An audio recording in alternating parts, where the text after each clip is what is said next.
guys updated throughout the entire series. So with that, I think we could just go ahead and just get ready for the first match here. CompLexity versus Virtus.pro. Mr. Yagut is staring off Bunny Hoppers. A little bit of a spoiler for them. Whatever classes they play is most likely going to be the head-to-head in Game 1. Now, I do want to point out that CompLexity, they're not necessarily known as a team to do too much outside the norm. They love to bring the top-tier decks, play them well, and beat their opponents. And they actually, you know, are very proud of that. They just say, we play the best decks better than anyone else. And then you have Virtus.pro, who does kind of the same thing, but they add a slight twist. I mean, the big things is that they've been winning with unusual strategies like Control Paladin to clean up the series. Everything else looks normal, and then they like bring up one weird deck. They also ban differently. They were the ones first bringing Ban Shaman to the Trinity Series, and it actually worked out really well for them both of the times. And other teams started copying that. So I wonder if they have, yet again, a small innovation with the bans this week. Yep, looks like both players are just going to be banning out Priest and Druid. Pretty standard, you know. Those are two decks you're very scared of getting swept by. They don't really have too many terrible matchups. And they do have some broken draws that you just can't beat. So it makes a lot of sense to get those out of the way. We've kind of seen more and more of that as the weeks progress. But, yeah, you know, Virtus.pro, like you mentioned, they have been playing more of the unique strategies. And I think some of the classes we've seen most innovation in lately is Warlock and Warrior. There's a really wide range of archetypes you can play with those two classes. And, you know, we've tended to see most players choosing not to play the Hunter and having, like, a pretty big range on what they're playing in those Warlock and Warrior classes. We saw a lot of Quest Warrior yesterday. We saw Control Warlock. We saw Zoo. So really those are kind of curveballs. Even if the classes remain consistent, you don't really know which deck it's actually going to be. And you guys can see these are the pilots behind each deck. So Mr. Yagut will either bring Rogue or Warrior to game number 1. Most likely Rogue, since it's a very strong start. And CompLexity has been starting Rogue. Crane will be on Mage and Warlock, definitely known as more of a combo/control player. And then Tyler, known as an aggressive player, is going to take the Shaman and the Paladin. Paladin also seeing a lot of small innovations, but yesterday, of course, being one of the big ones, Team Lucky Lot's bringing that mid-range Corpse Taker Paladin. Just don't even know what to call it at that point. Virtus.pro is going to have Naaman on the Paladin and Warrior, Dr. Hippie on Rogue and Mage, and Bunny Hopper with Shaman and Warlock. And that's exciting because I didn't expect either of those two classes to open up directly. Yeah, definitely. I mean, this is pretty standard, pretty much the classes we would expect these players to play. You know, Mr. Yagut, of course, known as one of the best Rogue players in the world. I've definitely been guilty of net decking him once in a while. He usually has the best Rogue list. He was actually one of the pioneers of the Tempo Rogue deck that, you know, is now one of the biggest menaces on ladder. He was the first player I saw holding top 3 Legend with it for days and days and days on end before other people really started picking up on it. So, you know, going to be cool to see if he's playing more like that standard list that he helped innovate, or if he's trying to mix it up a little bit and play something more unique like the Miracle Rogue decks that he's also known for. Yeah. And Bunny Hopper is kind of switching off the classes that he's playing the previous weeks. He's been more of the Control Warrior, Control Paladin. These kind of like offbeat decks throwing off their opponents. And we'll see what they've got for game 1. And it's going to be Zoo Warlock up against the Tempo Rogue. Or at least what I think is Zoo Warlock. I mean, I'm waiting to stand corrected, but I think it's going to be the case. Yeah, it's definitely Zoo. I mean, this is a pretty standard opener. You know, both decks are proactive. They have a pretty wide range of matchups that they're solid against. Even if they win the first match, they aren't easily countered. So these are, you know, two decks we do expect to see a lot of, especially in the earlier sets. Pretty safe list to open on. Flame Imp, of course, single best card the Zoo deck can have. So when you have that going first, it's just so incredibly powerful. But Mr. Yagut had a bit of a tough mulligan decision, and his hand's not too shabby either. I mean, SI Agent, Van Cleef. The Scale Vein and the Bone Mare is dead. He's going to need to draw like a 1-drop, maybe a backstab to keep up. But, yeah, as long as... Ooh, the Blood Imp. Well, now he has no chance. Oh, he's got plenty of chances now. All he has to do is draw that big Blood Fury Potion.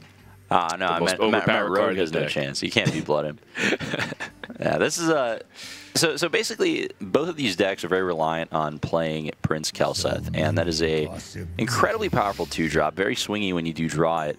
And both decks make up for playing that card and no other 2-drops in different ways. So with Rogue, it makes up for not having 2 drops by just being rogue. Hero powering on turn 2 is one of the strongest turn 2 plays in the game as long as you're rogue, because it's the best early game hero power in Hearthstone. That's a good pickup right there. I think he's going to want to wait a turn on that for that headwind.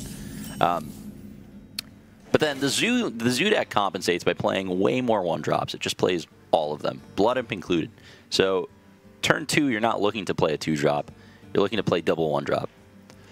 So this is a pretty solid curve from both lists.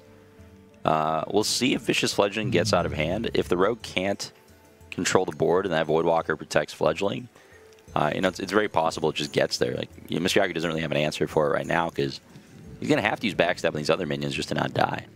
Yeah, but that backstab was really important to make sure that Virtus.pro doesn't snowball the board, because if Virtus.pro does end up going with Voidwalker to preemptively protect the Vicious Fledgling, then they will be vulnerable to that backstab or SI7 agent.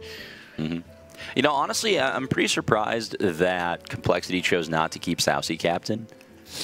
When you're playing against Warlock, you know that, you know, it's either Zoo or it's Control Warlock. And against Zoo, the card is phenomenal. It's a 3-mana 3/3 that summons a 2/2 charge. That's better than SI Agent, and he kept SI Agent. And it would have curved well with the SI Agent. So, interesting mulligan decision there. Maybe he kept it because he thought it was Control Warlock, but you know, I definitely think he would rather have that South Sea than... Okay, well... Hearthstone strikes again. There's no justice in the world, Dan. Well, I mean, here's a little... Maybe we can shift focus here instead. Because I do agree with you. I think CompLexity can make the read that it's Zoo. We would start Control Warlock. That's really ambitious, considering that it has a little bit more polarized matchups than the rest of the field there. So I think I'm in your camp there. But Virtus.pro decides to go for the Blood Imp and Flame Imp call, which is you know, them hedging bets against a lot of the ways that an opponent can dissect the board through backstab SI or other things like that. So I really enjoy Virtus.pro going for the Blood Imp play, even though Voidwalker is just, you know, more tempo onto the board. Yeah, Blood Imp's definitely the play there. The sooner you get it out, the more turns of value you get out of it. You don't really need the taunt either. It's not like any of your minions are weak to the hero power. Let's listen to Virtus.pro and see what they're going to do about this headwind. Obviously.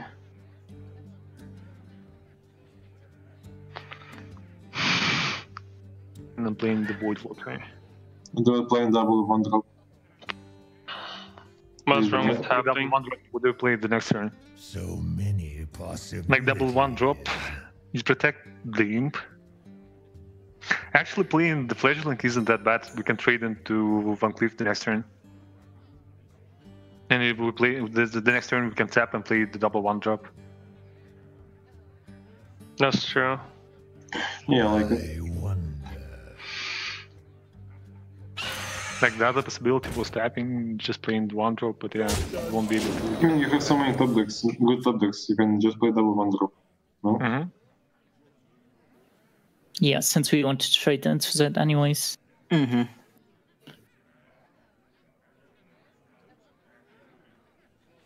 Hit the captain and just hit face with patches and trade. Yeah, six. I think you just want to get the captain out. That's what I like. I mean, it's definitely not there. It's definitely not naked SI. So.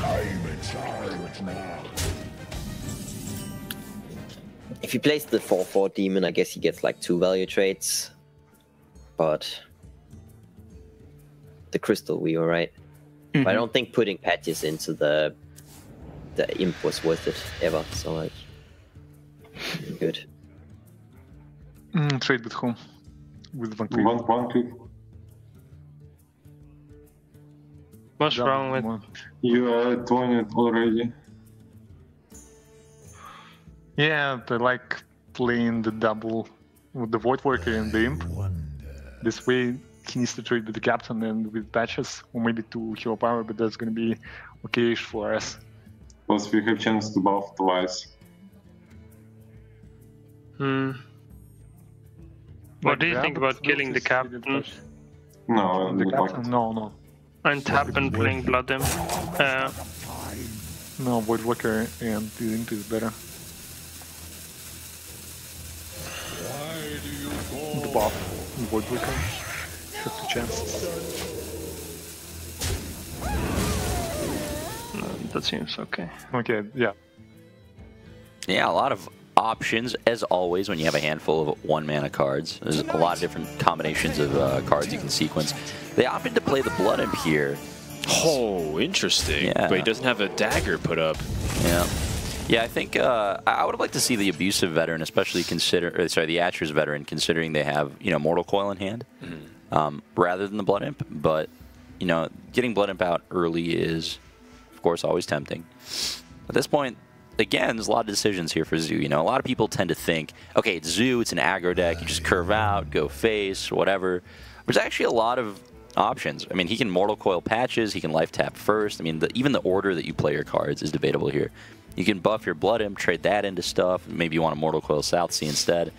So really, there's a lot of options here, and what the players are going to be doing is kind of dissecting the turn and seeing, what is the best way we can sequence our cards here. Yeah, Mortal Coil, I guess, gets the Crystal Weaver, perhaps. In this case, the Soulfire is pretty useful, actually. Yep. Yeah, Soulfire is an important pickup. Unfortunately, if they do want to play it this turn, they can't Life Tap as well. They might just let Barnes live a turn and Life Tap, but nah, they're going to get rid of that right away. Makes sense. Don't want it value trading into 2/1s. We're going to pass it back over to CompLexity. There's a pretty good 5-mana card. Yeah, the Cobalt Scalebane dominates the board currently, and then you get some really clean usage of mana the following turn with Swashbuckler, SI7 Agent as well. You can also play for a little bit more tempo on the board immediately, but your opponent is holding no cards, so they basically have to draw the ideal mana usage next turn. And for 6 mana, I think 6 mana is usually empty in the Zoo Warlock list. Am I thinking of anything? Cairn, perhaps? Yeah, usually there's no 6-mana cards in the Zoo deck. Although, like you mentioned, I have seen Cairn once. They are going to opt for the Scalebane. See, a lot of people would just autopilot to like Swashbuckler SI Agent here, but I really like getting the big minion down when you can, because your opponent has to deal with it. Speaking of big minion, that Blood Fury Potion. Let's go ahead and tune in and see what VP's talking about this turn. Just wait a bit, okay. That's quite interesting, actually. I would like to. I will play Dark Reaper. Yeah, I think so. And I think we bumped the 2/2, right? So that our Dark Reaper always becomes a 3/6. Probably, yeah. Because then they need like 1-drop plus plant. Then you go buff. I mean, they might have just kept the plant, but if they have 1-drop plus plant, it's sad either way. But they didn't have the... Yeah, could be.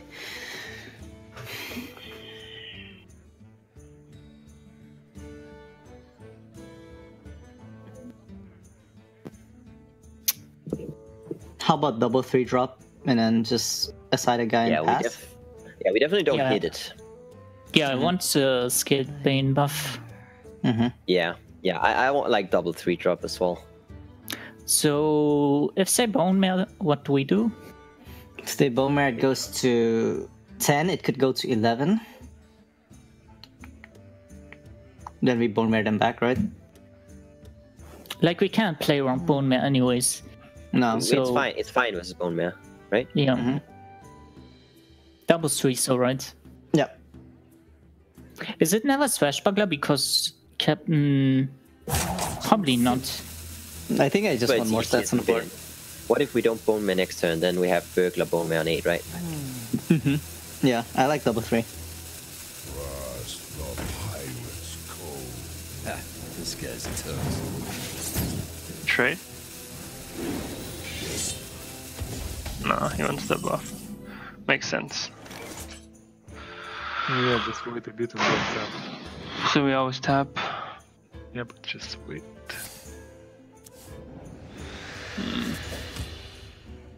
That's not a good one. Nope. What if you wait and you go facing with Dark Reaper?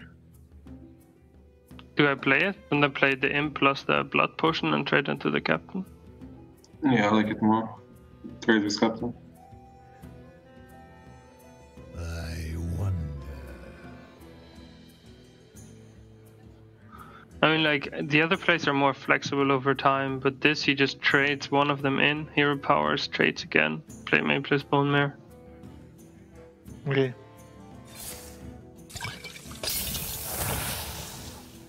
Pretty sure we trade the captain.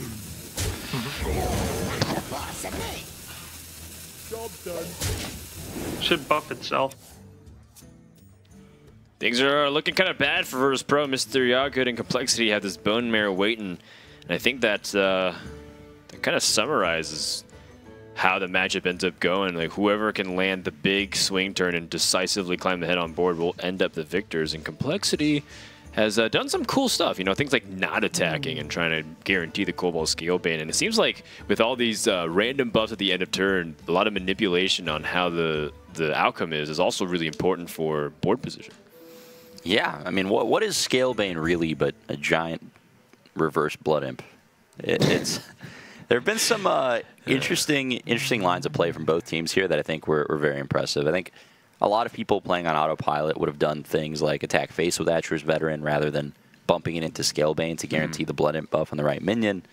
You know, a lot of people might have hero powered and just traded into Tark Reaper instead of playing double 3-drop and guaranteeing the buff. This is like, these turns may not have looked too complicated, but there were just so many options for both teams here, and you know, I think both of them have been executing this perfectly.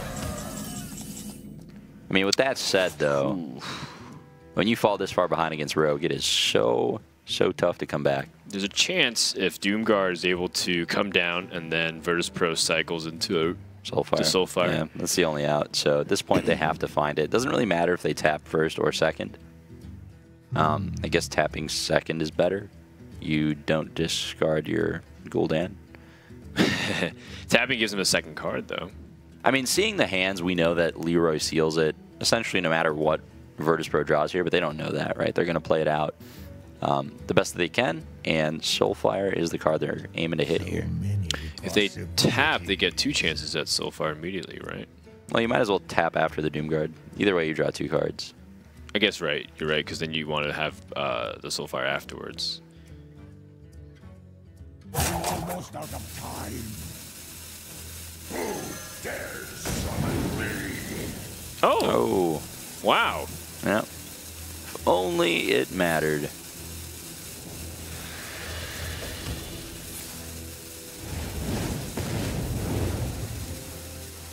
That extra damage that CompLexity is able to generate, able to make the difference, because if they weren't able to close it out, who knows? Virtus.pro could be able to stabilize, but it's not going to be enough. There you go. Everything down to the Scale Bane buff mattering coming into play for CompLexity, and they take game 1. Shockingly, Mr. Yagu won with Rogue.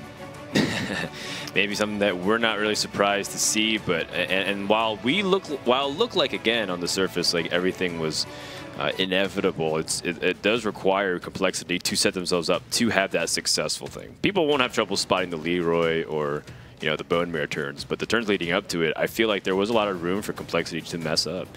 And ends up being the case where a 1-0 victory over Zoom might not look like to be the most impactful thing, but I think that's a really big win for CompLexity. Yeah, definitely super key victory there. And, I mean, that's what you want out of your Rogue deck. You want to win a fair minion-based matchup, and they got there. So now, you know, Virtus.pro are going to be looking to play the deck that, you know, they think is kind of their Rogue counter. We've seen a lot of Control Mage kind of being put in that spot, in that role. The Rogue decks nowadays do tend to be a little bit weaker to control this. It's really easy to make them run out of threats, and if they don't draw the perfect curve that's, you know, proactive enough, a lot of times it does struggle, you know, against a deck with a lot of board clears. Yeah, even Control Warlock, some people use that as a way to kill the Rogues, but Warlock's already been eliminated from Virtus.pro. I did want to make a comment, by the way. I'm not sure if we talked about too much, but Barnes in the Tempo Rogue is also some cutting-edge technology. I haven't seen too much of that, and you were talking about how much you liked it. Yeah, sussing out a little bit. I mean, the thing about Rogue is you don't have a lot of options for 4-drops. So some people play a card like Zeril, which is solid because all of the toxins are very good, but the stats don't really reward you in a deck that's trying to play Cold Blood in the more aggressive builds of Rogue. So the nice thing about Barnes is you're getting good stats no matter what you're hitting, but you still have some high roll options, right? You can still hit your Cairn, which I assume is in that deck. Hitting Southsea, Deckhand, or Leroy is pretty solid. Just getting like a Stone Tusk Boar, it's already better than Yeti. And then, you know, beyond that, you can hit Cobalt Scalebane, which is at the other high roll, so you get the immediate buff onto your Barnes. So definitely some good hits, and you know, it's just good to get a minion with reasonable stats on turn 4 so you can start beating your opponent down. I'm looking for the time where they play Barnes and just gets patches, which is pretty funny to think. He's a pirate. Yeah, that's right. So you guys can see how CompLexity has distributed their wins. No surprise that they too have also been utilizing the Paladin train, a class that is to be feared. And if you guys are watching your first week of Trinity Series, it's not like CompLexity gets to submit their decks after watching yesterday's games. They all submit for the week preemptively. So it's not like they saw Paladin and was like, whoa, let's go even more than a Paladin today compared to yesterday. Yeah, Paladin's been crushing it. You know, we've seen some hungry crab heavy lineups for sure. But, you know, when it dodges those, the class has just been absolutely crushing it. You know, I hope we see some of the more unique builds of it, like, you know, Control Paladin moving forward. Ooh, we talked about Barnes in the Rogue. How about some Barnes in Token Shaman? We kind of talked about that package too, the Barnes Cairn. Seeing it in Shaman is also a little funny too because of how the Barnes interacts with Evolve and Flame Tongue Totems. So Barnes has a lot of use, and it's not the first time we've seen it in a deck like this. Yeah, absolutely. I mean, it's kind of in that Serenite Chain Gang slot, but again with some high roll options. Cairn Bloodhoof, excellent card right now. Good against Priest, even though they're banning it. Still good against Rogue as well. This is just a card that, I mean, it really brings me back to the old days of mid-range Shaman, when the deck was insanely dominant, just the best deck in the metagame for like a year and a half. And towards the end of that meta, we saw all the mid-range Shamans get refined by, all including Barnes, all of them having one Ragnaros. This is kind of similar. Like, as decks get more refined, as people figure a metagame out, getting that card that just wins you a game on the spot once in a while really starts to add more value. And yeah, it's got the Flame Tongue synergy. There's cards like Mana Tide that you can hit that are very good. I do imagine that decks like this, though, is kind of what was originally envisioned for a card like Barnes. Less like the Big Priest Resurrect shenanigans, which is honestly just kind of silly with how Eternal Servitude works. But, you know, the whole idea is that almost everything that you design your deck for a card like Barnes is supposed to hit something good. Death Rattles decks like with N'Zoth, for example, or in this case, Shaman has pretty much no bad hits outside of maybe the Firefly that's in the hand right now.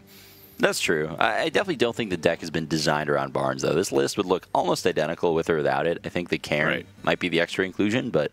Yeah, which is why I think it's cool. Yeah. That's where it is. Where I'm like, okay, Barnes is like kind of cool, yeah. But like, you know, the whole other instance where you get Yashiraj and then, like, okay, well, that's a little less cool. I'm the other way around. I love degenerate combo decks that are like that, but when I just get high rolled by a mid range card, like 1 in 20 games, that frustrates me. But yeah, it's definitely a powerful card either way. I wouldn't be surprised if we see. You know, more and more Barnes into Cairn in this meta. I mean, right now, the same neutral cards are being played across a lot of different classes. We're seeing a lot of Tar Creeper, Firefly, the Patches package, you know, whether that's full-blown South Sea Captain, South Sea Deckhand, or just Bloodsail Corsair into Patches. But yeah, both decks playing the same core sets of cards. Let's listen in on CompLexity and figure out what they're thinking. So many options. Yeah, we don't. I'm sure we don't actually. Yeah, I'm sure we don't too. Dagger pass.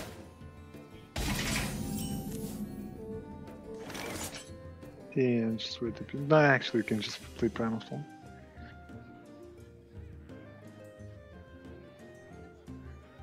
No other play, right? Only total. Yeah, you get it. Yeah. From hand total.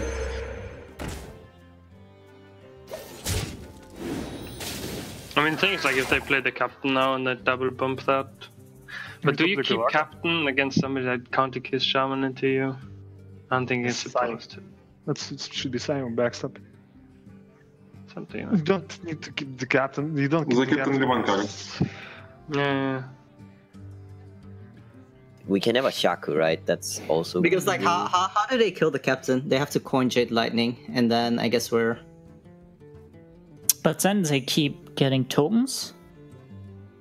Well, Yeah, but if they go coin Jade Lightning, then our patch is still on the board, and then we can kill the 0/3, right? Yeah, then we can captain and kill the 0. I wonder. I think it's an interesting line.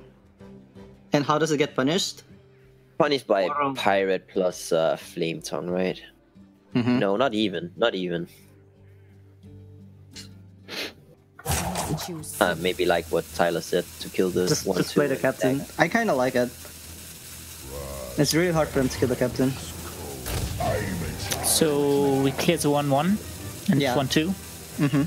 I like it, I think. It's a bit more risky line. Yeah, but I think I like it with the sand, since we don't have so many board clears. Go coin Lightning Storm. Yeah, you do it for sure. Isn't better to play Firefly and Portal? But you don't keep. Then our Primal Fund just dies, right? Yeah, it's just that the Primal Fund dies.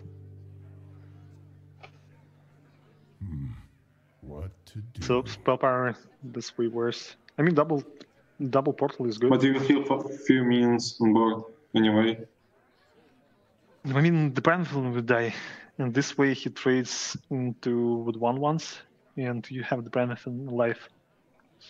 Why do you want to keep the Jade Lightning? Wonder. And Jade Lightning is generally a good tool to kind of come back on board. Kill the Slayer maybe.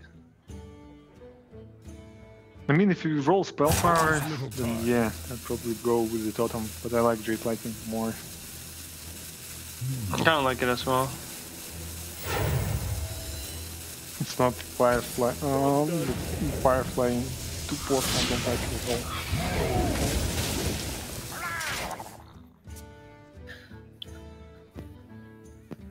We got a burglar as well, right? Mm-hmm. Yeah. Let's do that first.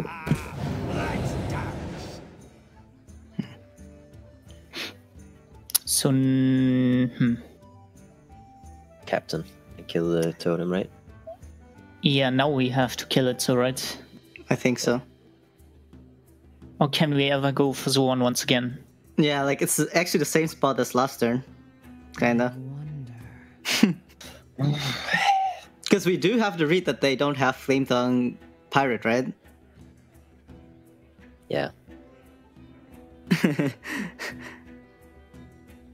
But then again, if they don't have I like it. Flame Actually, Tongue, I like it. I like it, man. I want to do the same thing.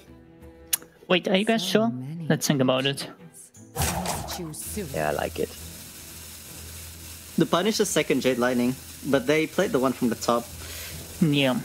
Your call, you're good. Your call. Like, okay, if they don't have a way to clear this, it's definitely good. So 3-3. It's all right, well, CompLexity is climbing ahead on board, dropping captain, and you know, now that Virtus.pro has used their Jade Lightning, there aren't too many great recovery tools left in hand. They're going to be aiming to high roll some spell power totems, I think. Yeah, Shaman's supposed to be ahead on the board, but without Jade Claws to really help them ensure that they can distribute that 4 damage evenly across the board, and CompLexity able to get triple pirates, their turn 5 is looking pretty strong, especially if they have ways to cement their board with Earth Elemental of all things. Pretty funny inclusion there. I don't think they've played a pirate yet, so the Bloodsail Cultist will summon a Patches as well. Just Right, I mean, honestly, the most interesting thing about this matchup to me is that this deck, this Token Shaman, was Virtus.pro's choice to counter Rogue. I mean, this is a matchup that, I mean, correct me if I'm wrong, but it's generally about 50-50. It really can go either way. yeah, so that's actually something that people actually debate, but I think the numbers are showing that it's gravitating more towards an even matchup. They used to think that Shaman was favored, but Rogue has actually evolved so much more than just the original tempo list. So I don't think Shaman actually directly counters Rogue as hard anymore. Before, it was the case because Rogue was a lot more all in on some of their combo stuff, but now Rogue is just playing meaty mid-range stuff, and they definitely can compete onto the board very often. Yeah, it's just, you know, essentially what that means is that if this is Virtus.pro's best deck to counter the Rogue, It's not going to bode well moving forward. They're in trouble if Rogue wins this game. But, you know, maybe they just wanted to play an all-around solid deck that's decent against Rogue, because in the event that they win, it's harder to counter than something like a Control Mage would have been. So yeah, well, what ends up happening in Last Year's Standing, especially when you have a wide tree with 6 classes, is that if you end up playing rigid decks in the very early stages, you end up opening yourself up to direct counter immediately. So if you play Control Mage, that also has a matchup where it can potentially lose really hard, which you might need Control Mage to counter a couple of other decks as well. So Shaman doesn't hard counter anything, but it doesn't get hard countered by anything too, outside of maybe Control Warlock. So perhaps that's what Virtus.pro is thinking, playing a more versatile deck earlier on as opposed to later. Yep. Swashbuckler doing what he does, burgling Virtus.pro's hopes and dreams. They do not have the Devolve for this Earth Elemental, so that is going to be a massive minion to deal with. Now, they have the option of clearing it with Jade Lightning, but I think what they're debating right now is whether it's better to just go wide.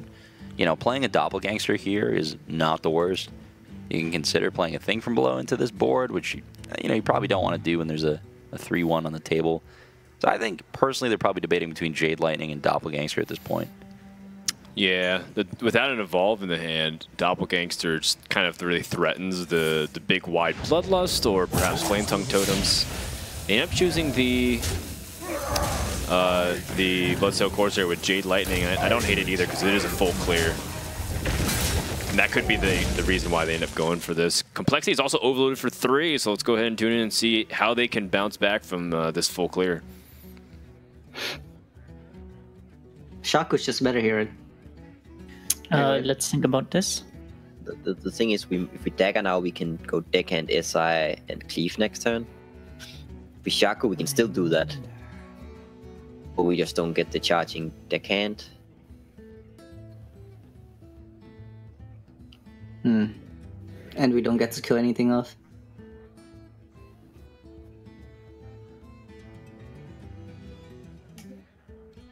Let's charge next turn, right? So many. Like, it's the same as deckhand charging next turn. Do you need to make a 6/6 Edwin next turn? Next turn you can also dagger Southsea Edwin, or just dagger Southsea SI. And if you pick up a 1-drop, then it's better. I think it's Shaku here.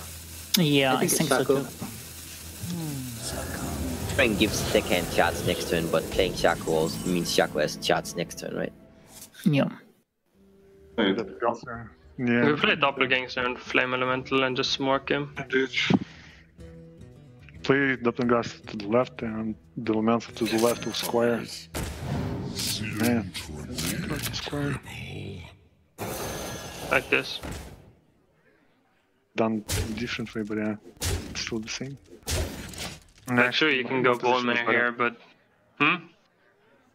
Better to play Doppelgangster to the left. Let's kill a Doppelgangster and wait. Lightning Storm. Oh, that makes our Van Cleef bigger. Is it worth? Or do we save it? No, we save it because... You're gonna agent. I think actually it's the agent turn, right? With the deckhand. Do we dagger? I like the dagger because we kill all the Doppelgangsters, right? Is this not like exactly. a... So just deckhand, SS7, and dagger. Yeah. We don't play the Dust Devil. No. It seems so weak, but it seems weak. They have to do it. They have so few cards. They didn't have the Evolve. We should play around the Death Knight as well. I don't know. They're low on cards. I think killing Doppelgangsters is really important here. I think. Yeah, we don't play the Dust Devil. No.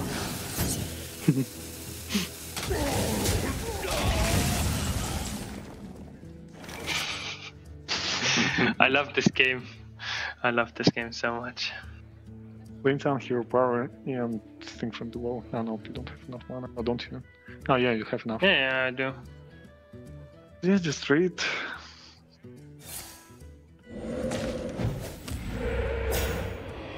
Punished. Not really. Just double trade, right?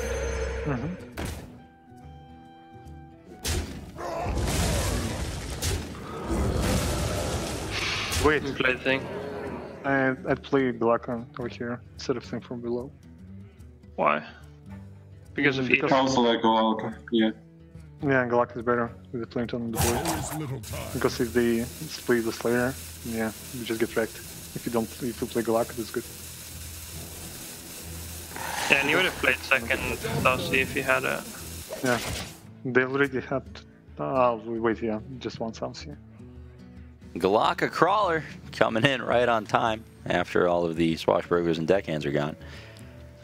Still not the worst. I mean, somehow, against all odds, Virtus.pro has swung this board back. And, you know, 1 weak Shaku card with that Dust Devil, 1 Leroy, and all of a sudden, CompLexity's hand doesn't have that many great options.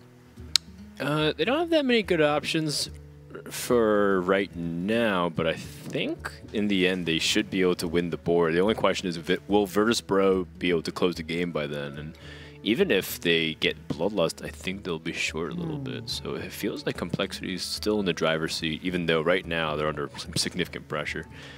Yep, they're dropping decently low, so Bloodlust will be somewhat of a threat. They're really looking for the Evolves, the Thrall. I mean, those are the cards they're looking to pick up. Aya, Cairn, Barnes into those things. There's a lot of good draws still on the Shaman side. CompLexity has a lot of options at their hand here. Running out of time. This is actually slightly annoying for them. Wow. Yeah, definitely hurts to lose that combo, but I think this is the right play from them. They really need the stats on the table. The Edwin doesn't trade in too effectively. Well, it's funny considering the how wide before Virtus.pro was, and now they can go wide yet again. Yeah. Playing Doppelgangster the fairway. The 5-mana 3/2/2s. Is it? Do you feel like you want to really protect? Do you just want to go in all in right here, or do you hedge and just kind of like hero power a couple turns and seeing if maybe you get ways to squeeze in more value out of like thing from below later on? No, you go all in here every time. You play both your minions, you go face. That's the only line. Trading doesn't make sense because they'll be able to bone marrow you anyway, and you just want to get your opponent low enough to where, a Bloodlust top deck will get there. It was actually a pretty fortuitous draw for Virtus.pro. I mean, it's not, it's not an Evolve, but you could argue it might even be better. Like, it's really tough for rogue decks to kill multiple medium-sized minions just because, they don't really play Fan of Knives or Spell Power. They don't really play Vanish. When a deck goes wide like this, it's really tough to deal with. Let's see how CompLexity is going to try to address this Doppelgangster problem. Hero is still better, right? Well, you get a 3/4 if you play Vilespine. I kind of want to dagger the totem. I wonder. So that you can kill 2 guys. We probably play the Dust Devil now, right? Play the Dust Devil, clear the thing from below with the Slayer, dagger, and then kill 2 2/2s. So many options. We are still dead to Bloodlust, but we can't do anything about Bloodlust. Yeah, I think that's the play. Yeah. Just have to clear as much as we can. Choose soon. Yeah, I like the Slayer. We could think about Edwin instead of... No. Yeah. That's Instead of dagger. Yeah.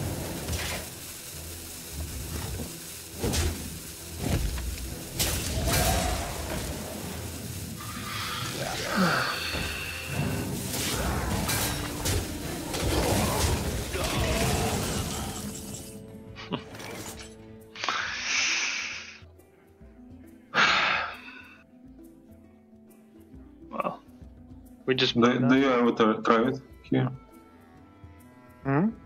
Do you ever try it here?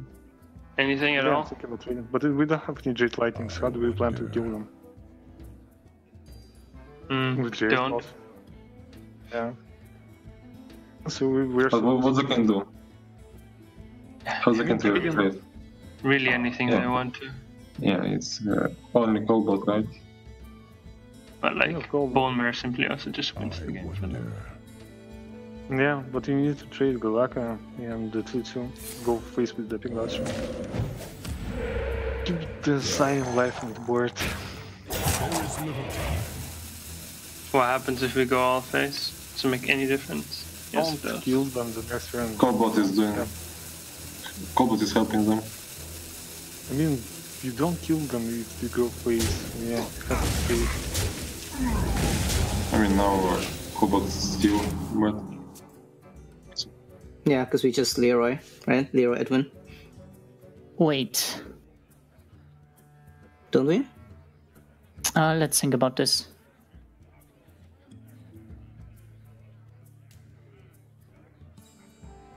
Yeah, Leroy Edwin for sure. Yeah, I like Leroy Edwin. Yeah. You guys agree, right? Mm-hmm. Yes, Because then you poke the 1-1 with the dagger. Yep. Clear.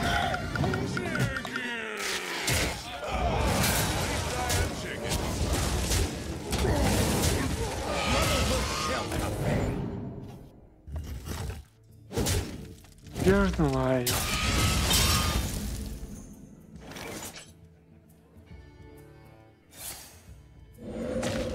Wait. Don't play it, I think. Yeah, what's the reason to play it? There's no reason to play it. And just dice on board. Yeah, don't play it. You can sense the frustration from Virtus.pro. It feels like CompLexity is just not giving them any room, and I mean, I really like CompLexity too. Like, they're just, I think they're playing flawlessly right now.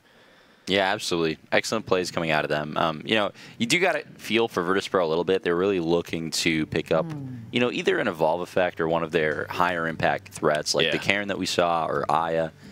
So, you know, not seeing any of those definitely has hurt them in, you know, what's become an attrition matchup. But, you know, despite that, this matchup, like we said, it really can go either way. You know, it's not a matchup you should feel like you win every time with Shaman. Right. There are moments where it's like, wow, I got robbed. This is like a 80-20 matchup, and it just feels like they hit the one hand, and you drew really poorly for them for that combination. But in the end, Shaman's edge is like in the very low single digits, if at all. And with Rogue being able to draw decently, and Shaman having a slightly below average draw, this is the expected result. I mean, double Doppelgangster with no Evolve. And Galaka Crawler missing the... Oh, you had to say it, didn't you, Raymond? Yeah. That's game 2 in the books. CompLexity 2-0 to start off day number 2 here in week 3, as they are crushing the competition once again. The reigning champions holding strong.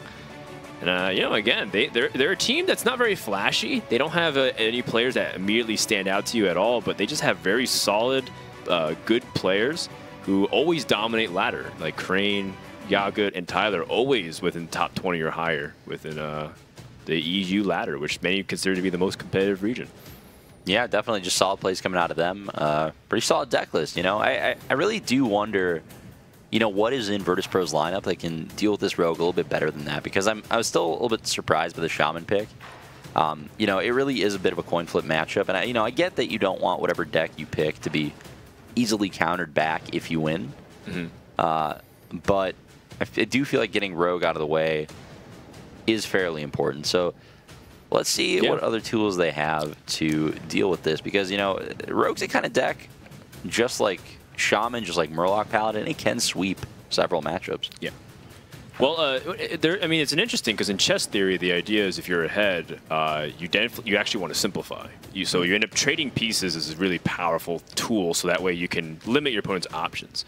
And then in the similar vein, if you're able to at least trade for a higher value piece, that's how you end up climbing back slowly. So if you're to kind of take the Rogue and kind of put it as the queen in this position in chess, it is probably the most powerful deck overall when you take Druid and Priest away. Trading a Control Mage, which has a lot more limited options, for a Rogue is actually very good in theory, because the idea is that you're taking a weaker piece and trading for a higher piece. So I actually was expecting something like that, but maybe Virtus.pro doesn't have the Control Mage. Maybe they have a weird mage that we're not expecting. Yeah, that's true. I mean, I could definitely see the other side of the coin as well. Like, once your opponent wins that first game, if all you do is trade back and forth one set from there, your opponent's going to win because they're set up. So it makes some sense to, you know, kind of wait as well. But, you know, you got to feel like everybody's going to have this rogue deck. You do need to have a pretty consistent answer for it. It's true. That argument also has weight. However, I think the series is long enough that you can wait for your time to strike. That's where you're supposed to. If you planned for your series to always just go 6-5, that means that your strategy is extremely rigid. It doesn't actually have much flexibility. You're trying to find a breakthrough point where, okay, because only these 3 classes remain, this is when we bring out this deck because it can have an advantageous thing against all 3 decks. That's actually what we saw yesterday, where the Control Mage actually had a real good pocket to win several games in a row because most of its bad matchups were out of the way after... I believe it was the second match that we saw. The teams were trading back and forth. Mm-hmm. Yeah, it's definitely something to think about. You know, when you're playing a best of 11, it's a very different environment compared to playing ladder. It's very different from most tournaments, right? It's not a best of 5 conquest match. This is a very unique format with a very long series, so there's definitely a lot of options as far as how you want to address counter picks. Which archetypes to bring, and you know, which classes you want to play. You know, well, outside of Hunter, you're definitely not going to play Hunter. Yeah, Hunter's definitely a little bit weak right now, at least from the Trinity Series point of view. It is one of the most popular decks on ladder still. I do think I attribute it to 2 things. One, there's actually a lot of Hunter enthusiasts as both people who like the class and also hipsters who just want to be against the meta. And 2, because it is cheaper to build. And people have historically, you know, played more or gravitated more towards the budget decks, considering that Hunter has still a large amount of core class cards like Basic and Classic. And you're not really adding too much more from the new expansions to it. Maybe just the Death Knight and Stitch Tracker. Yeah, it's definitely true. I mean, it does easily slot in a lot of very swingy cards that can just win you a matchup on their own, like Hungry Crab and Galactic Crawler. I would love to see somebody bring in like the Rexar, Joe's Crab Shack archetype. Just like bring like 4 crabs, 2 flares, and a dream. You know? Just hate Hunter. Yeah. It's just, why stop there? I say, you know, just go all in on like put skulking guys and just make your deck completely unplayable. If that card was good in any matchup, I think that would be a good inclusion. Yeah. There needs to be like an anti-Jade Druid card. And Black Knight, maybe. I don't know. Here's Virtus.pro's statistics. They are pretty polarized, primarily because they've been trading games early on, and then they usually use decks to close. It was in week 1, if I can recall correctly, they won 4 in a row with their Warrior deck. To close out the series, and then they won 3 in a row in week 2 for their Paladin to close it out as well. So the Control Paladin definitely being big, and I believe they brought in the Zoth Warrior. I could be wrong though for their other ones. And so those were the big closers, and they've been using normal decks to kind of soften up their opponents. We'll see if Dr. Hippie can change the momentum here for Virtus.pro because they need to win badly. Going down 0-3 usually is a really bad sign. We've rarely seen teams be able to come back from that kind of deficit before. However, I will say that in Trinity Series, we have seen a couple of complete reverse sweeps. 5-0 lead into a 6-0 the other way. Really? Yeah. Well, let's see if it happens here, because we got another coin flip. What better counter? What better counter for Rogue than Rogue? Well, what's funny is that, I mean, we bring this up quite often in casts, but it does seem like a lot of the times for a top-tier deck, usually its own class cards tend to counter it very effectively. So if you're talking about Rogue and they get a big Vilespine turn and then they Cold Blood something, usually what you can do is Vilespine them right back, you know? In Shaman, that's the case with big AoEs. With Hunter, that's the case too with pressure cards and Flare against Secrets. It's really funny how that interaction ends up happening a lot. Yeah, absolutely. Most decks are pretty good against themselves. But this had... Ooh, well. Yep. You're ramping up and ready to go and start casting the hand. And then I just, my hopes and dreams just left me right there. The patches, man. I thought you were devoid of any kind of empathy and sympathy when like kind of watching this, but I guess you do sympathize very much. Nobody likes seeing patches, Dan. Yeah. I like seeing patches coming out of my deck. Actually, there was a really funny thing in the Tavern Brawl last week. Did you play Tavern Brawl? Do you play Tavern Brawl at all, generally? Not sober. That's right. You prefer to pay for your golden cards, not farm them the honest way. Look, man, I earn them. All right. Paying to win is the way Blizzard intended. I played last week's Tavern Brawl was you get to choose 10 cards in your deck, and then you discover a card from your deck every turn. Okay. And so it was actually a really cool deck building challenge because you saw really refined strategies, like people who hit Jade curve every game, or people who hit like Quest Mage stuff every game. I decided to be extremely degenerate. Some people were playing like Inner Fire combos because you would play only 3 spells, and then you would like Shadow Visions every turn with Radiant Elemental and Power Word Shield and cycle through your deck. So there's some really cool decks. My preferred way to be degenerate was Quest Rogue. And I actually eventually figured out that you don't play any pirate except patches. So you can draw patches to summon patches and then do a bunch of like crazy stuff there and then OTK them that way. And so that was the time where I was like, yeah, I actually really like drawing patches because I had it every time in my opening hand. There you go. I got to try that Tavern Brawl out next time it's up. Yeah, it's really fun. Let's listen in on VP and see what they're going to do about this patch draw. Like, that's a lot worse. Yeah. That's a lot worse against OSI. That's nice. Or SI, yes.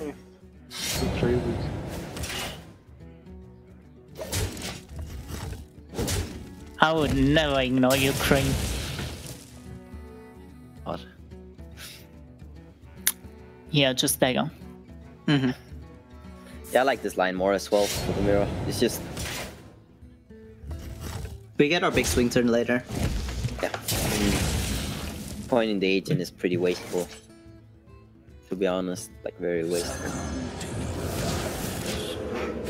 Pretty decent against that. And now we tag Reaper, right? Yeah. Yep.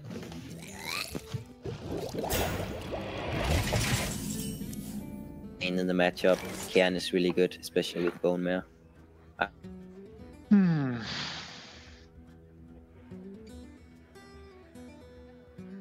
That's definitely not good set. Don't we just steal like parts?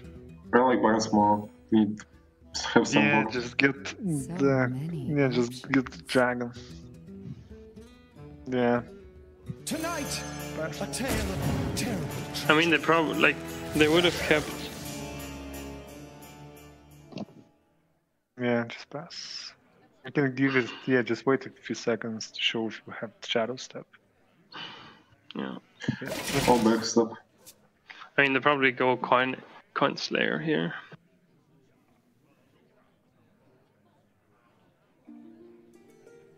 This turn is a bit hard.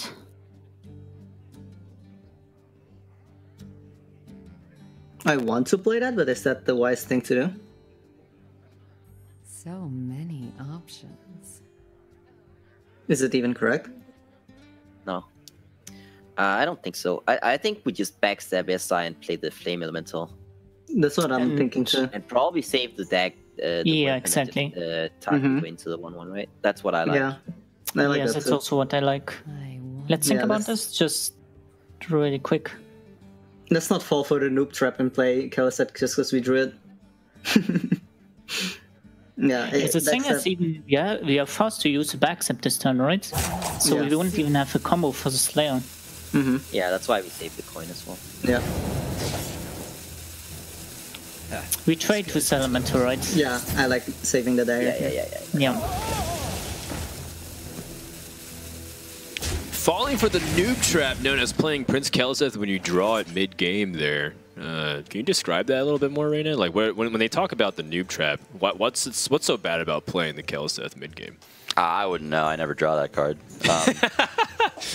But yeah, in a hypothetical world where you do draw the card past turn 2, right?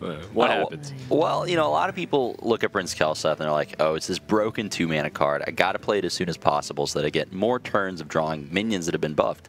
But you know, at this point, both players drew it on turn 4. They realized that, you know, in order to play the Kel'Seth, they would have had to make a suboptimal play on the board and give up some board presence. And they both realized, you know, the board presence right now matters more than one extra turn of Kel'Seth buff. Let's just hold off on this card. You know, it is so broken on turn 2 or turn 1, especially with Shadow Step, but in later stages of the game, especially after you've already drawn patches, you lose a lot of the impact that card would have. Yeah, that's a really good summary. Virtus.pro can't really efficiently get through this Tar Creeper. Oh, interesting. Jade Shuriken. Yep, we see this a lot, like where players essentially take a very long time to talk through the lines of play without taking into account the randomly generated card. Right. They didn't really have a time to decide, is Shuriken something we want to play here? I don't think it was. I still think this was the play, but it's just interesting to think about that. Like, you really have to take the rope into account when you're playing in a team environment. Everybody wants to get their word in. Everybody wants to make sure that they're not making a mistake. Nobody wants to commit to a play without the okay of the other teammates, and that just ends up taking a while. So all of a sudden, you have to play a Swashbuckler, you have to attack with Shaku, and you get this card that you hadn't accounted for, and there's 10 seconds left in the turn. So. Right. Like, if Backstab came into the hand all of a sudden, it's like, would that have changed how they attacked, or would they have used it to get a bigger Van Cleef? It's definitely worth talking about and thinking about. Yep. But yeah, time management definitely something we've seen highlighted in this game mode. Yeah. I love how CompLexity just puts Leroy into a position where we don't often see it, which is just straight up removal instead of just a finisher. Ends up winning them the board there. Nice heads-up play. Absolutely the correct line of play there. Still just going to slam this Karen there. Not going to worry about playing this Kelseth this turn. Let's listen in on CompLexity and see what they're thinking about.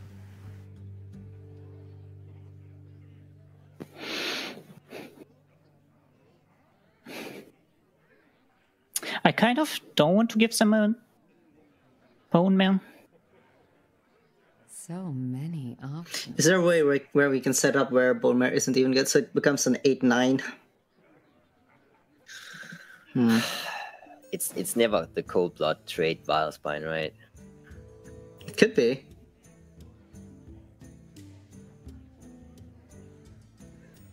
I wonder.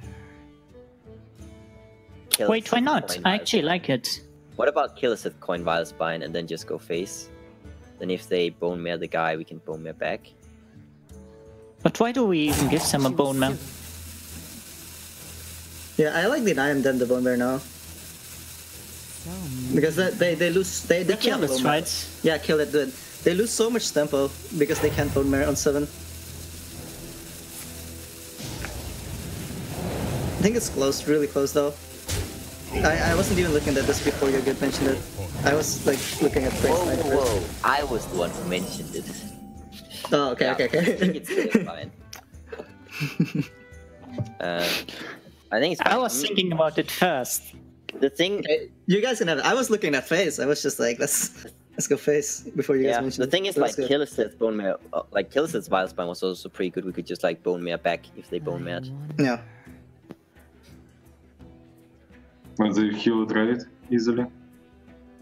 Exp is better than not killing the Slayer this turn, because we need some combo in case we top deck the Slayer. I mean, if we don't kill Slayer, What's he will trade. what's wrong with like just playing the Scale Vein and the Jade? Wait. How about playing Dragon and playing the Shuriken into Sai? Exactly. Yeah, probably. Yeah, it's better. Choose soon.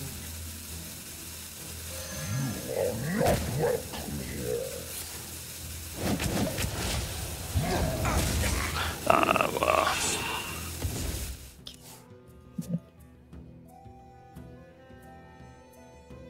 Oh, we still have patches in deck. Oh, do we? Yeah.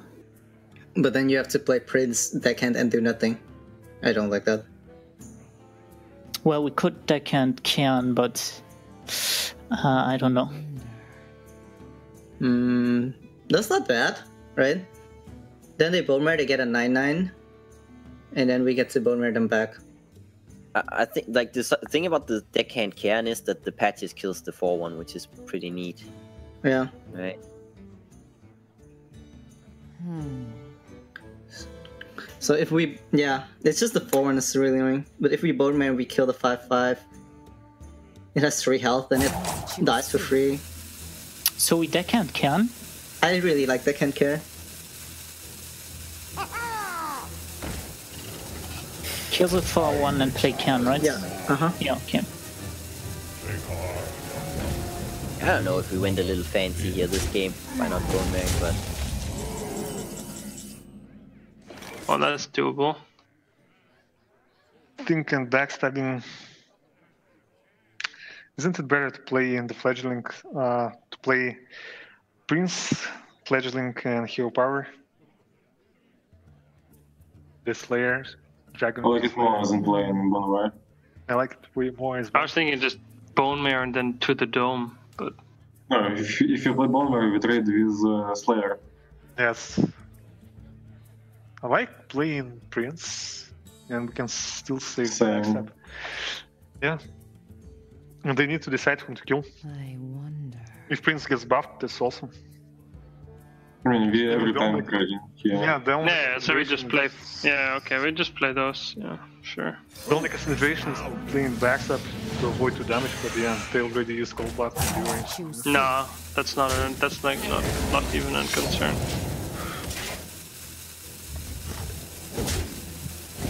All right, so there's a lot of things that I want to talk about. The first is it finally took 8 turns total for either Kyle set to be played despite being drawn, so that was funny. The second is this idea of who gets to bone the other team first.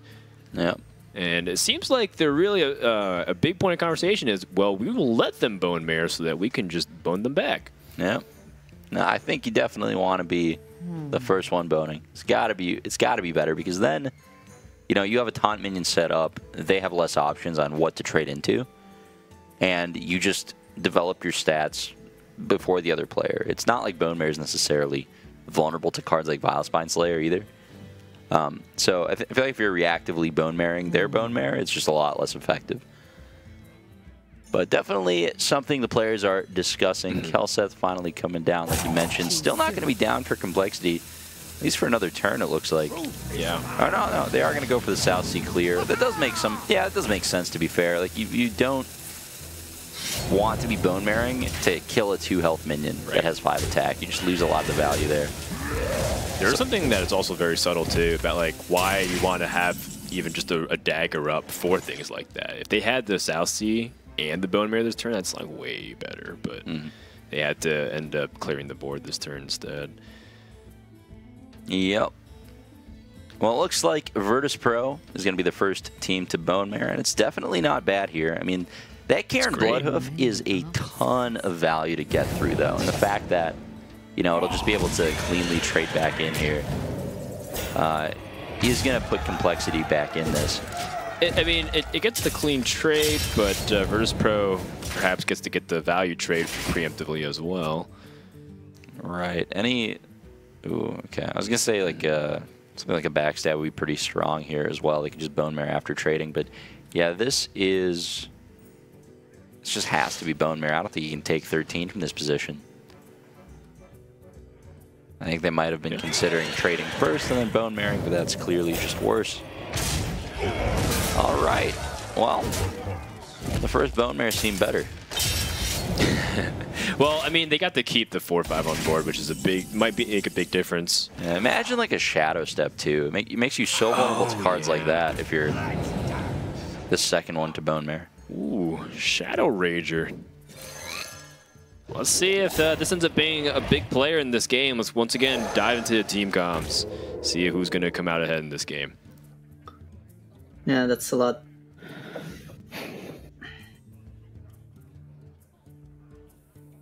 Or any kind of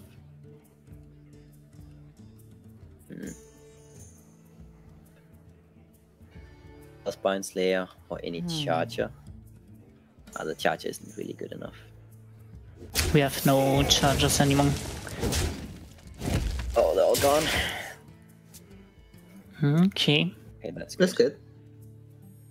So Barnes first. Tonight, a tale of true terror.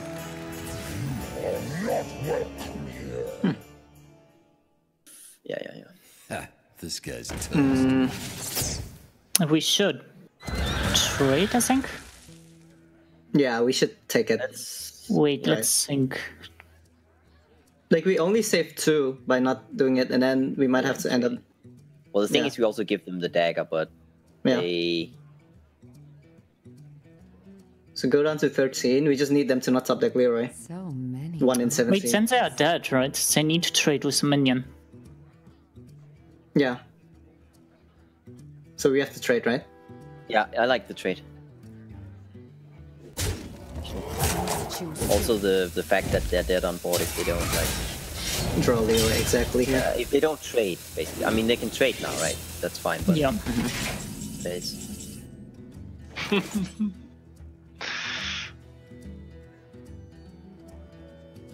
Wait, how much damage did they have? 12, 13, 17, 18.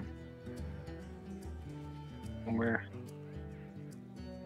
But how do we win? We need to get Leroy, right? So many options. No.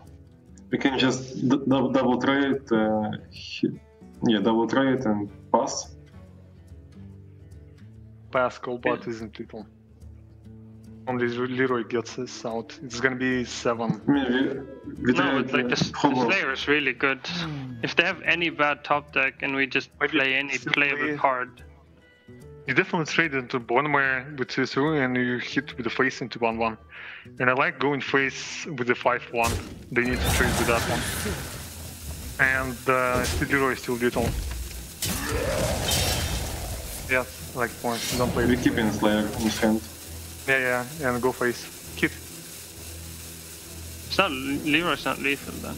He's gonna get buffed. It's 7. Oh yeah. Oh, I'm not very smart. right.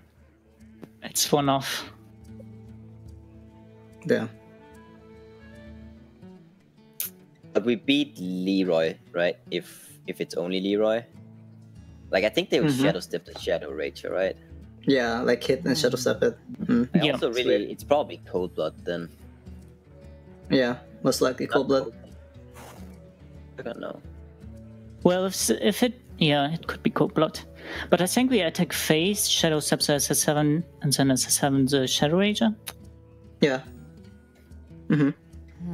But we lose even if we get attack reaper from the guy.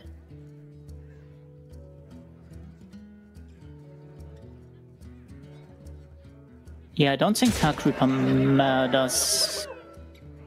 No, it doesn't. Because that has to be Coldblood, I think.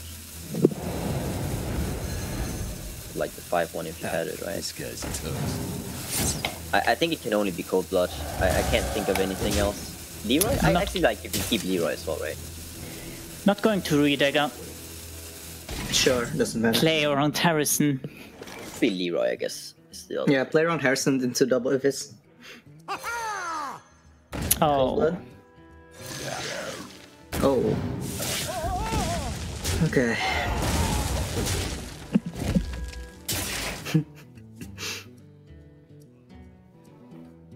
Well, we play that, right? Yeah, because if they don't find anything, it's lethal. Come on, keep it. I'll kill you if you don't top deck something good. Okay, good boy. Yay! Lethal! Wow, that was close. But the way we drew it is so terrible. The way we drew? Also, I'm not really sure about the way we played either. Bunny Hopper with a moment of self-reflection, and Raynad actually had a lot of comments about that play where the Shadow Rager went face, or even just the turns leading up to it too. Yeah, that was a very difficult turn because you can justify just about any combination of trades and attacks. It's a tough situation, you know. One of the players mentioned playing towards a Leroy top deck by attacking Dagger to face. They had a 16-card deck, right? So it's 1 in 16.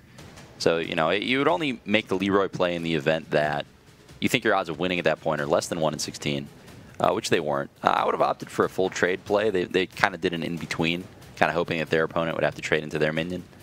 At the end of the day, it worked out. Like, it really was a back-and-forth game. It came down to the very last card. Very exciting. And, despite drawing patches and being a card down and then playing a drawn-out attrition game like that, Virtus.pro manages to take it.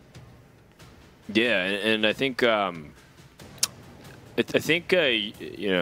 fact that they even understood situations where, like, in the end their macro strategy was correct, like play this for tempo, play this for value, and then trying to squeeze out every bit of damage.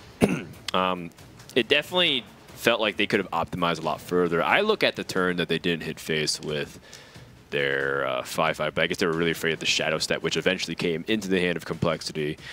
And then you were looking at the turn that they didn't double trade the Shadow Rager into the 7/4 because they knew that they could get value and win the board through the Vile Spine Slayer and then dominate the board that way and win, because your opponent's not going to kill you with Dagger to the face for 8 turns. They're gonna hit you for burst and then just whittle you down with any kind of top deck that does a single point damage. Right. I mean, I'm almost positive, like, if you just run the numbers on everything, the full trade was the best play. They didn't make it, and that you know, I'm not saying that was wrong. It did work out, but definitely just an interesting turn to like go back on and reflect on. Oh yeah, and that is the difference between climbing back in the series or being down 0-3 and probably getting swept.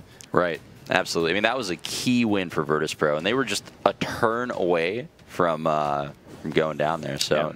Yeah, props to them. That's what you want to see, though. I mean, in the end, we don't come here just to watch Rogues 6-0 or something. I think that's probably the least interesting type of result that would happen. So let us know your thoughts if you guys enjoyed that game. Hashtag Trinity Series, tweet at EOSO Hearthstone. Maybe just tag those guys on Twitter, whether it's Dr. Hippie, Bunny Hopper, name it. Just give them their support. Or maybe you're cheering on the CompLexity guys. I know Sottle, for example, always in chat, cheering on his boys in red and white, hoping that they can pull through. But now, here's another thing, too. What does CompLexity answer the Rogue with? Because we've only seen one deck from their lineup so far, and we've seen 3 decks out of Virtus.pro, and see if they have the direct counter to Rogue, or are they going to go for a soft strategy as well? Maybe this is where they Q Shaman and say, well, you know, we have a lot of decks that go even with this matchup as well. Yeah, absolutely. I mean, you know, they have the benefit of being already ahead. If they were to pick a hard counter deck and then just continue trading games the rest of the series, they would still come out ahead. So. Yeah. In a position like this where, you know, you're a matchup or a game up, it definitely makes more sense to pick a hard counter if they have that in their lineup. But, you know, CompLexity is known for playing more straightforward, just high-tier good decks, which for the most part are, you know, mid-range or aggressive strategies that are good against everything. You know, I wouldn't necessarily expect something wonky like a Quest Mage or a Control Mage out of them. It might just be, you know, a decent Tempo Mage list or... well, maybe I guess Post Control Mage is the most popular version of Mage right now. So, yeah, Secret Mage people theory crafted for a bit. Actually, right after the 9.1 patch that nerfed Innervate and Fire War Axe and a few other key cards in Hearthstone, people played a lot of Secret Mage or Tempo Mage to try to kill the priests. Everyone's like, "Oh, priest is going to be busted. You know, it's like going to be the #1 deck," and quite possibly is now. So everyone's like, well, we'll just play Secret Mage to really bust them. And that's when it actually had a spike of popularity. And its win rate was actually really good, like 54% across the board. But then people started adapting the ladder. Rogue came out and really crushed Secret Mage. A lot of other decks just started realizing that Secret Mage is just kind of a gimmick. And then that's when it started falling down. Yeah, justice was served. We got Backstab, Shaku, and Tar Creeper here on the side of Virtus.pro. That is a pretty good hand for slaying totems. I thought you said Justice didn't exist in Hearthstone, and then you just said Justice was served. Oh, you know, in the metagame. Just got lawyered. In an individual game of Hearthstone, Dan, there is no Justice. Justice exists only at the macro level. Right. I feel like Phoenix Rice. Hold it! Yeah, I just caught you in contradiction. But Virtus.pro, like you said, is going to have the explosive start here if they're able to maybe get something proactive besides Shaku. Tar Creeper is not exactly the most threatening minion. It will protect Shaku very nicely, like you said. CompLexity, though, outside of the Bloodsail Corsair, do you want to keep Portal in this matchup at all? That's a good question. I mean, it really does depend on how you think your opponent will mulligan. You know, as the Rogue, you would expect your opponent to keep cards like Bloodsail Corsair, Firefly, potentially Maelstrom Portal, potentially, well, definitely Jade Claw, potentially Promptfin Totem. The point is, Maelstrom Portal is good if your Rogue opponent has like a Swashbuckler opening. But would they even keep Swashbuckler? Yeah, probably not. I know a lot of players said that they don't like keeping the Swashbuckler, primarily because, 1, it's a nice chance to get Kelseth, and 2, you'd rather play the Pirates after the Kelseth. So even delaying it till mid-stage of the game is not bad. Yeah, pulling a Patches off of a South Sea Captain is just, it's a night and day difference between getting it off of Swashbuckler. You're not just trading for a Firefly, you're playing an absurd 3-drop. So holding off on it usually does make sense. I think we're seeing Virtus.pro debate about Backstab, maybe just you know, hamming it up a little bit, trying to make it seem like they have options, to make, to give CompLexity less information about their hand. But I definitely do expect to see a pass here. Using a backstab on just a Firefly doesn't make too much sense in this matchup. Usually you'd want to save that for like a Flame Tongue or a Mana Tide later on, or just a minion that you'll need to kill. Right. And that Shaku is going to be able to cleanly trade into that anyway. So I would expect him to hold off here, but... Well, what are you even afraid of with this Firefly? Like, what reason would you want to kill it off? I can't think of many. Nobody wants to be at 29 for sure. They can stay at a clean 30, topped off, happy. Agreed. Let's go ahead and tune in and see what CompLexity is going to do on turn 2. Yeah. Yep.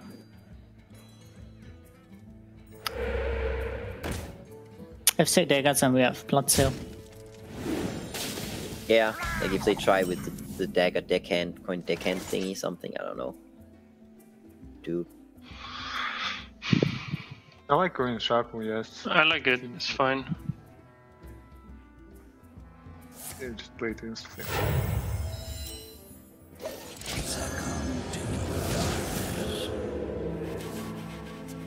Can you get like Volcano or like the 2 mana spell? Storm is fine. Oh, Portal. No, that's way too much respect for just like a random card, is it not? I would never devolve it. Lost Maelstrom. Hero power, and then I'd think about whether it's Corsair or Flame Elemental.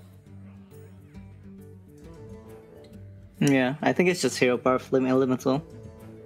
I don't think we respect the random Shaman card here. Yeah, I agree. Yeah, I like it. Like the only argument for devolve is that we protect our 0/3 if we kill whatever comes out.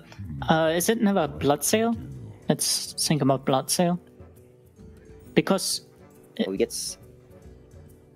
Well, if you play, yeah, since we have okay. 2, yeah. yeah, I'm not sure. I like Blood Seal. Get out patches so you don't draw it. Yeah. The IQ. Keep it. It's not my fault, sorry guys. Hmm. Oh, come on. Yeah, So, keep the spell after that. Spell power? Are you sure? Yes. No, I like getting the spell power totem. You plan to play the Tar Creeper.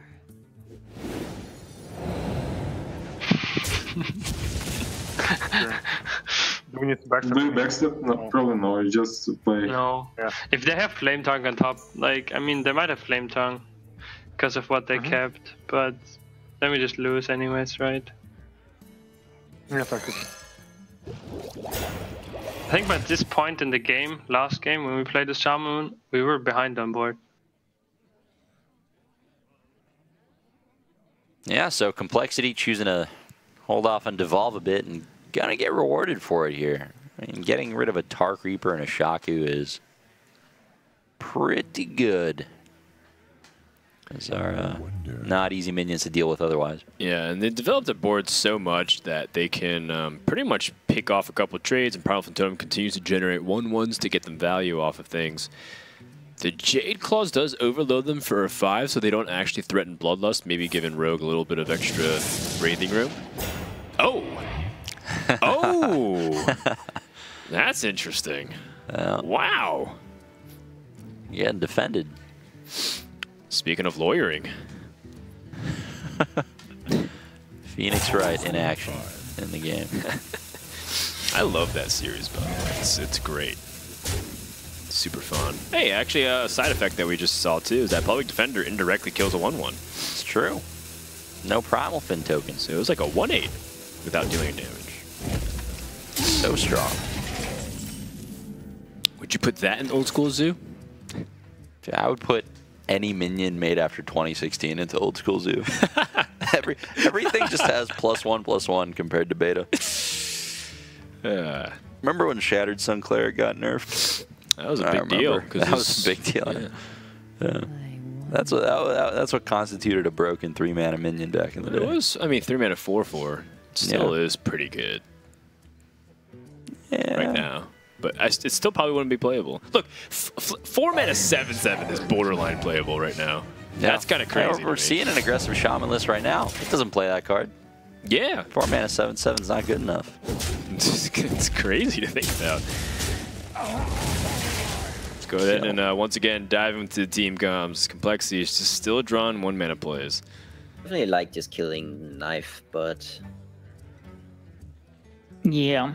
So they can deckhand, but if they had deckhand, they would have played it here, right? sure, I still like killing it, but I would also keep the weapon and trade away 2 1/1s. Yeah, and then just develop stuff. Yeah. Primal Fins, guys, because they're Murlocs, right? Yeah, so let's trade in 2 Murlocs and then kill his weapon, right? Yeah. Do we ever totem and just play 1 Flame Elemental, or do we just want to go really wide? I don't mind toteming too much. We get think from below at some point as well. Definitely think we should hero power here. Yeah, I think so too.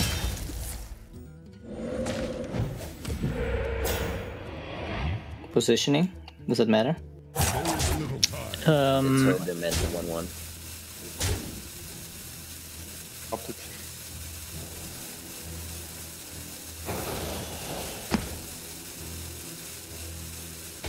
Should be the Death Knight, the last card. It's pretty bad. Kill double pirate. Kill double pirate? No, you don't Slayer. I think maybe backstab and then play the dragon. Maybe don't even use the backstab. How much is the bloodlust? Plus 18, 23. That's actually like, default. Bloodlust is lethal, but we're not winning against Bloodlust, are we? Yeah. I would like to play double pirate. Kill double pirate. Why? Oh. We can shadow step next turn. Okay, do it. Don't you think it just gets killed? What? It's gonna die. It just gets killed, right? He all decided to kill it. Who knows? And we are fine if you kill it now. Kinda fine, yeah, they didn't have to flame time. Okay.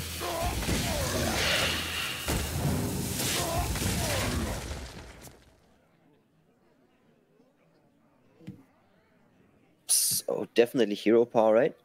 Mm-hmm. Yeah. Try to roll spell damage. Yeah, now we just go for it, right? Play thing from below first, so we don't get the guy that makes it more expensive. Yeah. Like now just portal and kill him with the weapon, right? Yeah. Because we need to keep the pressure. Yeah. We don't want to save the weapon, we want to save the minions on board and pressure them. Against Rogue, the minions kinda just always stay, right? Let's just portal first. Yeah. I'm pretty sure we use the weapon here though. Yeah, I don't think we need a weapon. Like, for what do we need a weapon exactly? At some point, the 1/1s. Yeah, I like weapon. And like just drawing Bloodlust, drawing Evolve, drawing anything. I have no idea why you would keep it. It makes 0 sense.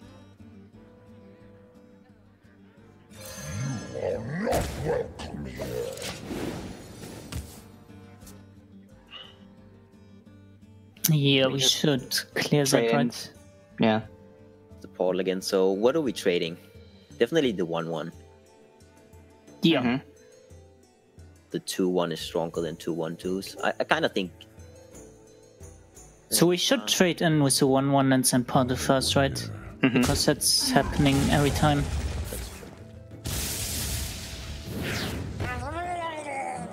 Should have kept the Primal Fins. Yeah, if we trade in the 2 1/1s, we have room for Yeah, more. that's better. So it's more damage. Yeah, I like trading the 1/2s. And then just playing the 1/2s, right? Yep. We need to totem anymore. Like, if we ever draw a thing from below, it basically means it can be played for free.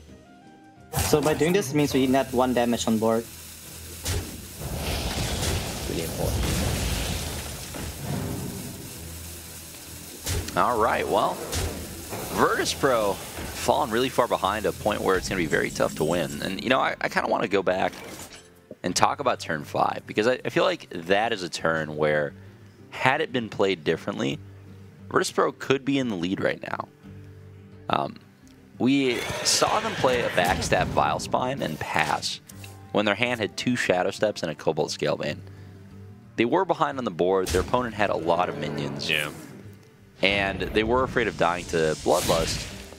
But is that a card they could really afford to play around anyway, being in that position? I feel like had they just played the Scalebane and nothing else on turn 5, turn 6 they would have been able to go backstab Vilespine on that thing from below that came out, and then actually made use out of those 2 Shadow Steps that sat dead in their hand all game.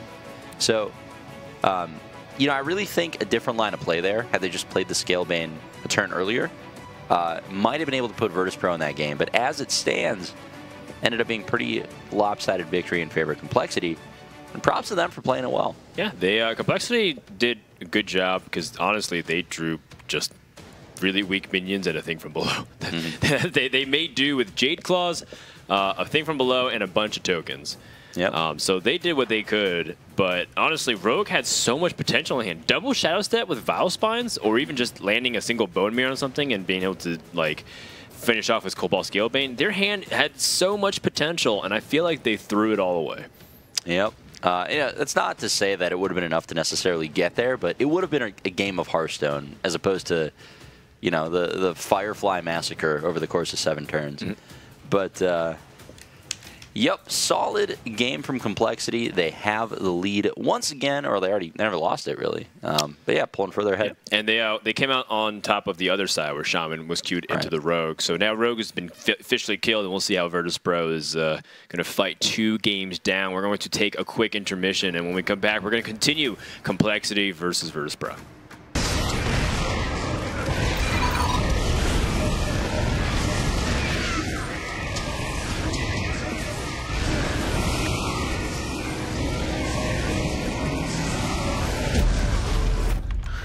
You guys seeing this? Game, record, and stream without compromise. Only on Intel Core i7.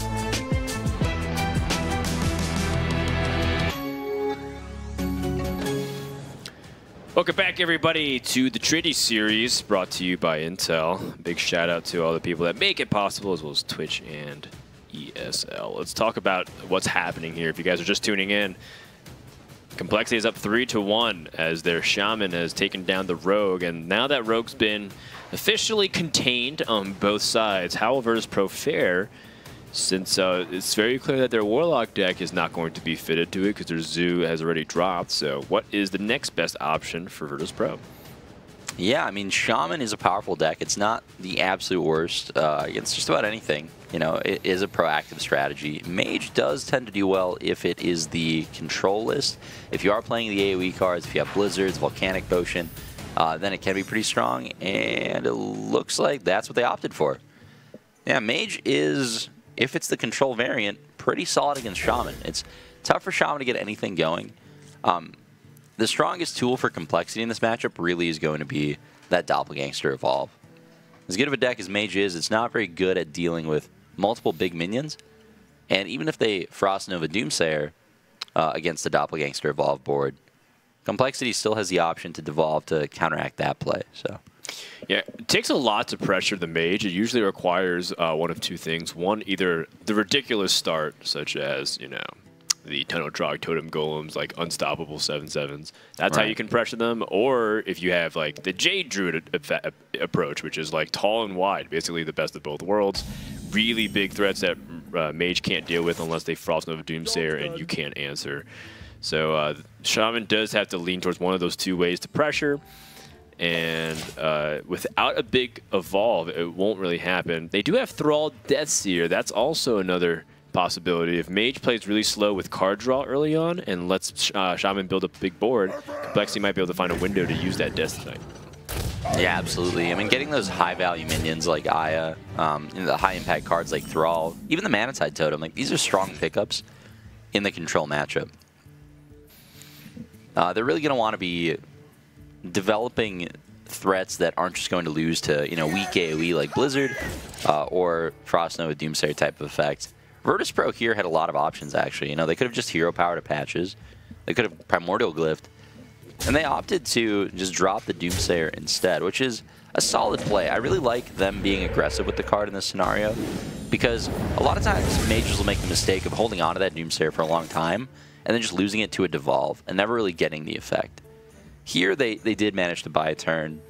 Let's listen in on VP and see how they're going to play out this turn. The bear seems to be good. Mana bind, they still have the coin, so yeah, Ice Barrier and just play it. Yeah, Play I like it. and bump into us. Yeah, I think it's more important to just get the Talnos out soon. I mean, Blizzard obviously does a lot against their deck, but... So yeah, it's better, yeah. But I think it's actually, still wait, better. stop. Do we want to play the Doomsayer the next turn? Probably Talons and Doomsayer. We'll see. But you don't play Talons But and Doomsayer is fine. No. Right now, then you won't be able to use the Valid on turn 5 if you don't draw the secret. That's what I say. Maybe just the barrier, just play, just use it, but don't play it. The next turn, if you want. I will play it now. Yeah, I also like playing it now, because Doomsayer and Talnos together is super bad to devolve. Because we can't afford to lose the card draw from the Talnos in the spot we're in right now. But I just mean that the next turn, just maybe we won't go the Valid and they're attacking to our face. God damn it, man. Like, if we play... Because, like, if it's Mirror, right? And we give them Mana Tide, we don't kill it until forever. We insta-lose. To Mirror Entity. But how likely is it that it's Mirror Entity? Can we not just chill a turn? Our hand is really good. We don't even need control that much. Well, the thing is, if we play Mana Tide, we can play Thing from Below next turn, even if it's counter spell, for example. Yeah. Okay, let's vote. You good? I'm Mana Tide gamer. Yeah, I'm also Mana Tide gamer. Hey, let's get wrecked. Woohoo! Oh, okay. Good job, guys. Yeah, you can just play Mountain Talons. We hunger for vengeance. Excuse me. Did you target Talons? Yes.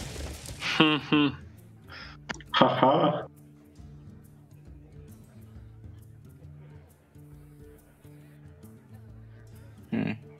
I would just play Thing from Below again.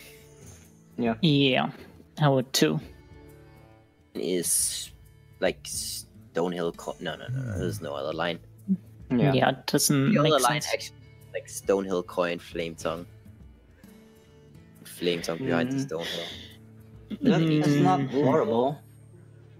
From Below after. Then you'd have to coin first. Then your thing gets really cheap later. What? And they just use their valet. Well, I think we would probably... I think I like Sing from Below. Yeah. Okay. Yeah, I like it as well.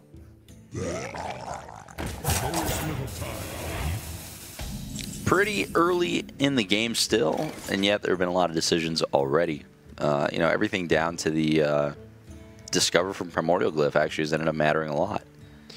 Right. I looked at Blizzard and I thought, hey man, that card's pretty good. But they chose Ice Bears so they can activate Medivh's Valet and control the board. And I guess not have to rely on Blizzard for a wide board. What do you think about that? Well, I personally think Blizzard is, you know, maybe the best card in Virtus.pro's deck in this matchup, and I would have liked to take a second one. Just because you're going to eventually get something that triggers Medivh's Valet anyway. But it's kind of a different mentality. That's like the mentality of, I'm going to inevitably fall behind on board because I'm the control deck. But the reality is, it's still early in the game. By taking Ice Barrier, they managed to develop Medivh's Valet a lot sooner. And that's basically stopping CompLexity from being able to develop totems. Just having 2/3s in play contests, you know, most of the minions that Shaman plays. And there's definitely a lot more value in activating Medivh's Valet early compared to later because of that. Virtus.pro kind of torn on the decisions. Yeah, it's not an easy turn for sure. Yeah. They really want to disrupt the Doppelgangster evolve. They've seen CompLexity hold onto the coins, so they know up to 6 mana this turn, trying to stall as long as they can.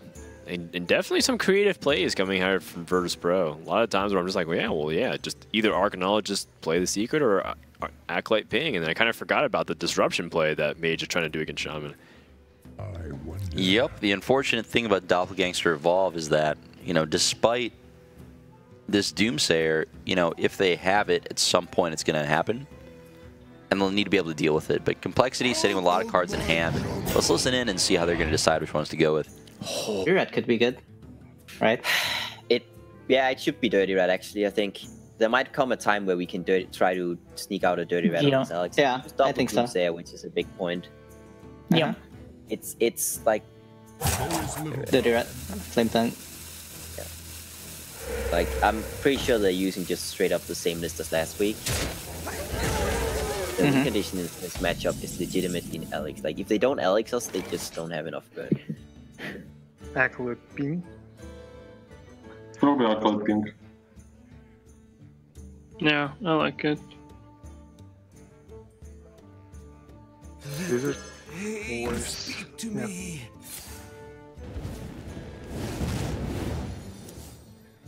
And then trade with 7-4.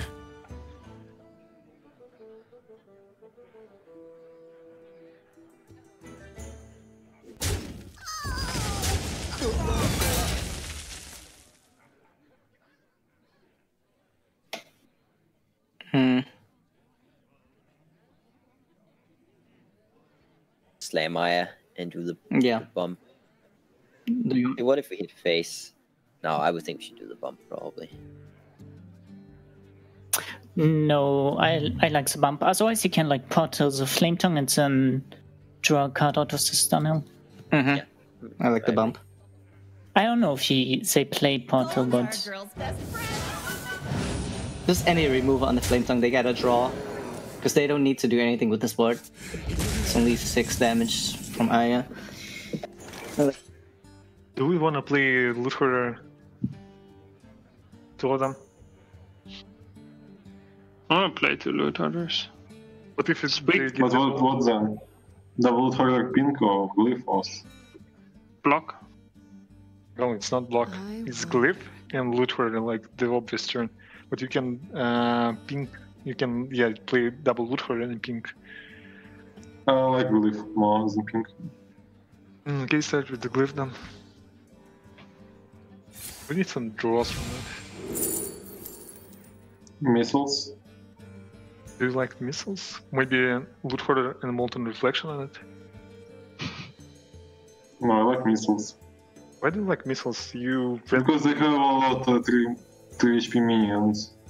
We have Blizzard. Blizzard pink. Molten Reflection more. Molten Reflection sucks. Wait, I like the missiles. Okay, but that's something like... Next turn we can Blizzard plus missiles, no? I mean, you try to play as a defensive mage, but I want to get the combo and kill them faster. What? So this is pretty cool. I think we're looking at Freeze Mage. Well, yeah, and I mean, Freeze Mage is a deck that we haven't really thought about for a while, considering that people just generally gravitate towards a Control Mage. And they play almost all the same cards. I mean, the difference is like Mana Worm, Firelens, Portal, and Div, really. Right. Versus Ice Barriers and some Loot Hoarder. And a ton of card draw. Right. Yeah. It's interesting, you know, after the Ice Lance Hall of Fame change, a lot of people kind of fell off of the Freeze Mage train, but it's still very strong. It's still got a powerful tool in Arcanologist. Medivh Valet is still an excellent card in this deck. Against decks that don't gain life, like Token Shaman, it's still very powerful. You just don't have the strategy of winning on board the way that the Control Mage deck does sometimes. So, you know, a lot of people do see it as kind of like a strictly worse version of Control Mage, but its matchups are a little bit more polarizing in that, you know, the decks it's good against, it's really good against. The decks it is bad against, it's a lot worse. So, we'll see how it pans out here for Virtus.pro. Definitely a cool list to see, though, and I'm happy to see more innovation with Mage. Yeah, CompLexity, a little awkward with their positioning too. Like they had their Flame Tongues positioned on the right side of the Stonehill Defender, which caused them Aya to also stack up. So like a small thing. I don't know if that 2 damage will make a big difference, considering that it seems like one of those things where you overkill the mage a lot of times. But if Shaman were to go for exact lethal, I think that would end up being the case. Virtus.pro set this Blizzard up so that way Arcane Missiles can be really effective. Does have a chance to pop the Aya, but the Jades aren't that big. Oh, that hurts. Well, I think it's okay. Yeah, it's not the end of the world, but you definitely did not want to see that many face hits there if you're Virtus.pro. But not the end of the world. They've still got the clear that they needed, and for the most part, you know, unless Healing Totem or an Evolve happens, they're still going to be able to take care of that Flame Tongue as well. Yeah, they were hoping to keep the Loot Hoarder to control the state of the board a little bit. Instead, had to trade it off. CompLexity has that Thrall Death Seer, and this is also the turn before Alex Straza comes into play. But at the same time, Virtus.pro doesn't even have a secret set up, so pressuring your opponent is also a really good thing here. Right, let's listen in on Virtus.pro and see how they're going to handle his board.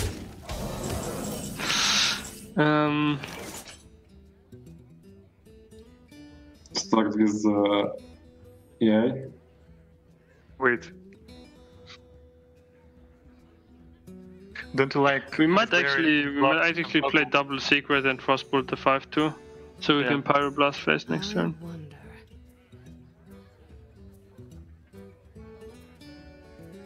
I like it more. They have 5. What do we do? Do you want the Pyroblast next turn? Double secret. What's the win condition? The win condition. They will proc us, for sure. When after you frost from 17 into turns, yes. Like if what you wanna play the intellect and double secret, that's way worse. If you play the intellect, no, I want to play intellect with Frostbolt. No, double secret and Frostbolt. Then the next turn you can either draw or play the Pyroblast. I think they will proc us into turns, for sure. So Pyroblast next turn is useless. The Pyroblast next turn is bad, probably. Yeah, I like the Dirty Red this turn. Tongue first, right? Let's think for a second. So Flame Tongue first? Or Dirty Red first? If it's like the Polymorph secret, I would say Dirty Red first, right? From the deck. They're from the deck. Okay, so Dirty Red first. I ain't talking. Nothing. So do we Flame Tongue and do something? Or actually, maybe it's just Thrall, huh? Yeah, like just hit him and then Thrall. Wait, do we not Flame Tongue and then Thrall? Just not Flame Tonguing. I like not Flame Tonguing. Okay. Because like it's berry every time. Because we get like one evolve this turn. Right? Yeah, it's the rope burning. Which one do I evolve? Gotta be fast. Oh yeah. I don't see it. This which one is bad? Oh fuck.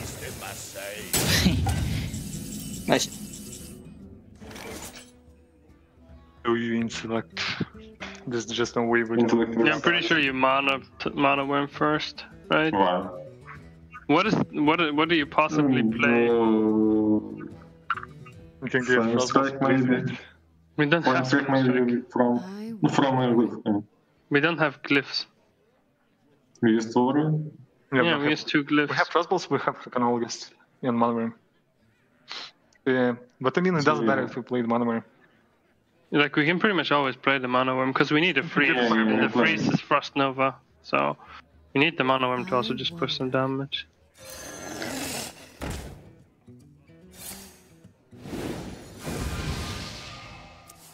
Well, here we go. You just AI again, and then you see if you can find a Nova. I guess that's a Nova.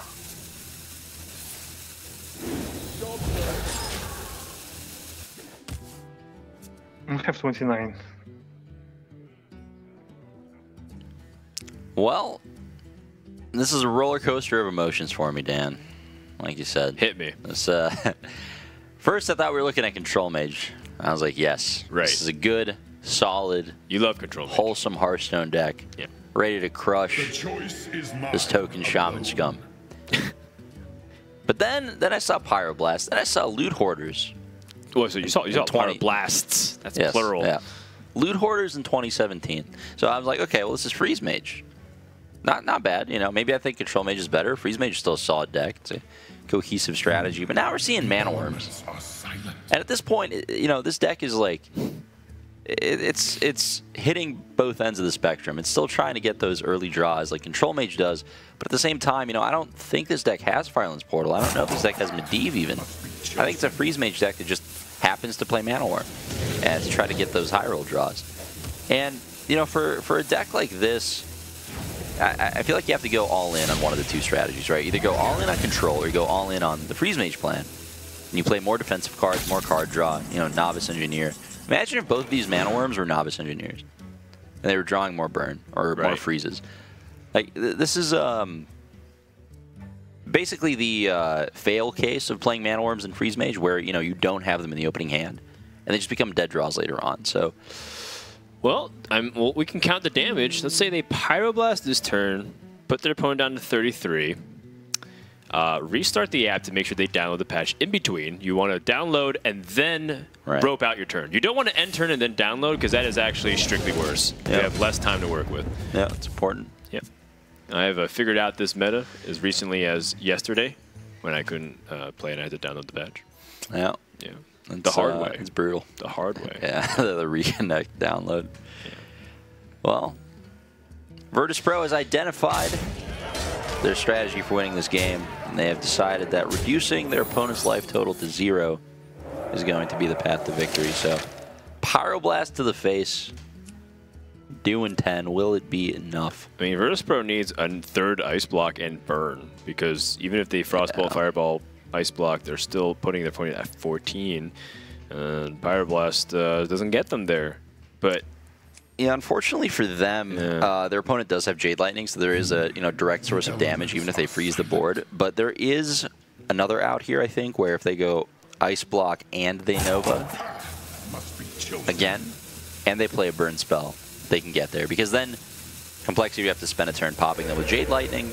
Then they can draw another freeze, the second Blizzard, and basically get there without a third Ice Block. Mana Worm can't get there either because of Swamp King Dread.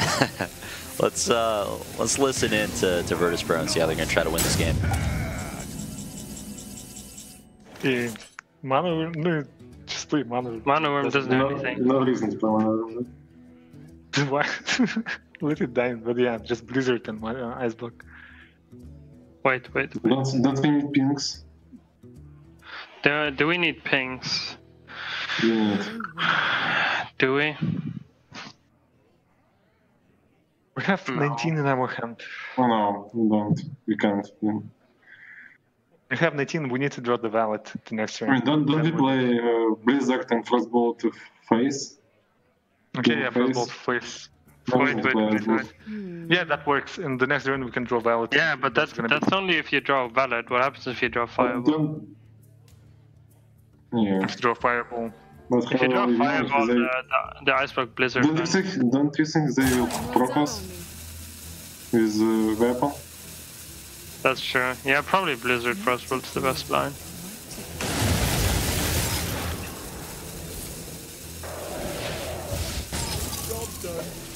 Okay.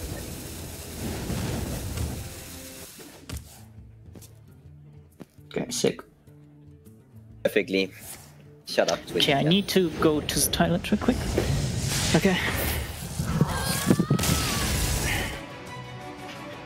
Yeah, honestly, really well played by both teams there. You know, I do think Virtus.pro took the best line of play that they had to, get themselves a win there. Assuming CompLexity didn't have that Jade Lightning, they would have just needed the top deck of Frostbolt or Medivh's Valet. I think they might have been out of Frostbolt, just the Valet. Yeah, they had Fireball, Valet as their two final burn cards, and Alex Strazo was the third card. They only had 3 cards. So they needed Valet, then they could have gone, Ice Block, Valet, Fireball. Gave themselves an actual way to win the game. So props to them for trying. Didn't quite get there. And man, I mean, CompLexity is just running away with the series so far. Well, based off the pace, it's going to end by a score of 6-2 or 6-3 because they've been going 2 for 1, guaranteed so far. And Virtus.pro's counters aren't working out. I want to call to attention exactly what you're talking about. Virtus.pro chose to put 2 Mana Worms over maybe a pair of Novice Engineers. That's what it looks like it to be. If they were 2 cards deeper into their deck, they would have to burn. They would have the freeze already set up and not have to take that damage to get their Ice Ball popped. Right. They would have won the game. So I think that was as much as the series has been played pretty well. I would say that there's a lot of deck building errors that's costing Virtus.pro before the games even begin. I mean, I would definitely say that with this mage deck. You know, I would have liked to see more of like a traditional control mage out of them, or maybe just an all-in freeze mage. But you have to also kind of, mention that Virtus.pro was getting unlucky in a lot of these series too, right? Like I think they've drawn patches twice, like in both of their Pirate games. True. Maybe all 3 of them. So that definitely has not been helping. And, there have been some fortunate rolls on the side of CompLexity, but nothing insane, right? It's not like absurd RNG swinging games here. This is a pretty straightforward list, pretty straightforward games. And outside of the odd patches being drawn, CompLexity has been earning it, Yeah, there's sometimes evolved that just like have no business being there. I mean, I guess the best thing that happened for CompLexity was they evolved into a Charger minion and they got extra damage in. But I guess that compensates for the lack of misdamage that they got with Flame Tongue Totem. Didn't even end up mattering considering that they put so much pressure on. But outside of that, CompLexity has been playing very well. And as the reigning champions, they should be, because a lot of people were questioning, like, because at the end of Season 1, CompLexity has actually had a overall losing record. But it's because they kept edging out Series 6-5 because they just planned out all their lineups accordingly. And so people are saying, like, well, is CompLexity really the best team, or did they just kind of get the good end of a lot of, like, those coin flips that ended up favoring them at the end? And I think right now, going into Season 2, Week 3, they're really showing that, yeah, they actually got the jobs, and they've been backing it up. And Tyler, for JJ, hasn't made them skip a beat. Absolutely. Looks like we're going to see even more Quest Warrior. I love this right now. This deck is so good. I'm happy we're seeing more of it. It's a tough one to play in this matchup specifically. You almost have to wonder, do you keep the Quest? Against decks like Shaman, oh, yeah. That's a good question. Against decks like Shaman and Paladin, their hero power really does get in the way of it. And there's other things taken into account too, like, maybe the Shaman will inevitably play Thrall. If they play Thrall, they don't have the totem hero power anymore, at which point, the Ragnaros shots become very good. It really depends on how the deck is built, too. If it's very light on win conditions, then, you're going to need the Quest to win. But we're seeing them keep Battle Rage. I definitely like keeping the Quest, because I think if Shaman finds out you don't play the Quest, then they can just play very grindy against you, so they don't have to rush at all. Because there's no real way for Warrior to win the game. They just deny the game. As for Battle Rage, it's definitely something to consider. Yeah, Virtus.pro is definitely expecting an attrition war. They want that source of card advantage to just already be in hand. Definitely an interesting call, though. A lot of people, myself included, would not have kept Battle Rage right there, especially with no other minions. But let's see how it works out. Picking up Acolyte. Double Sleep with the Fishes. That's actually very key. That's one of the best cards in Virtus.pro's deck in this matchup. You're going to want to draw those. You're going to want to draw Brawl. And just make sure that... Drakes. Yeah, exactly. If the board ever gets out of hand, then you have some kind of reasonable answer. Yeah. This is already kind of a decision that CompLexity can make, because we talked about fighting the war of attrition, and CompLexity also already has Thrall, Deathseer too, so they have multiple ways they can pressure Warrior. They have multiple ways to drag the game out and make it very resource intensive on both sides, which is what favors the Warrior, because they have bad Battle Rage. Usually what ends up happening is Warrior fights pretty efficiently, able to go 2 for 1 or greater on a lot of their cards, and drain Shaman of resources. That's even why they consider throwing away the Quest. But, if CompLexity senses the ability to drag it out longer, who knows? I mean, cards like Alec here can also be a big player. Bit of a tough discover there for CompLexity. The Voodoo, whatever. What's the freeze guy called? Hexer. He who hex. Okay. Voodoo Hexer. Not bad against Warrior. Stop some weapon charges, freeze the Blood Razors.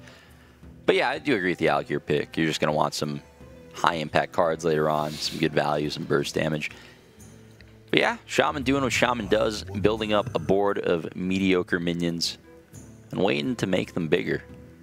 Yeah, and just kind of like innocuously setting up threats, both passively through minions and also just like, well, if you keep letting me build up 1/1s, then I can even get like a early bloodlust, and then your life total is like always something to be concerned about. Virtus.pro here, you know, capable of playing Acolyte without any worry of Thrall happening for another turn, and you know, on board, it's not bad. It does kind of go into the Jade Lightning turn, so definitely considering that. Yeah, and you already have the Blood Razor as well. So it feels like if you want to be greedy for a turn, you can Blood Razor and then set up the Acolyte. Yeah, this is very aggressive on their part, but I do think it makes sense. I think they want to make sure that they can give value out of this Acolyte on turn 5 when they play it. So let's go ahead and listen in on Complexity. No. So you told him for sure? For me, it's Totem Pass, because I want to... Yeah, I just want to get Thrall next turn, right? Like, they're going to ignore this board most of the time. Yeah, just Totem Pass, I would say. Like, we don't want to get overloaded too. No, the healing totem's good. Oh, that's good. I want to get dirty with Thrall next turn, in most cases. Like that.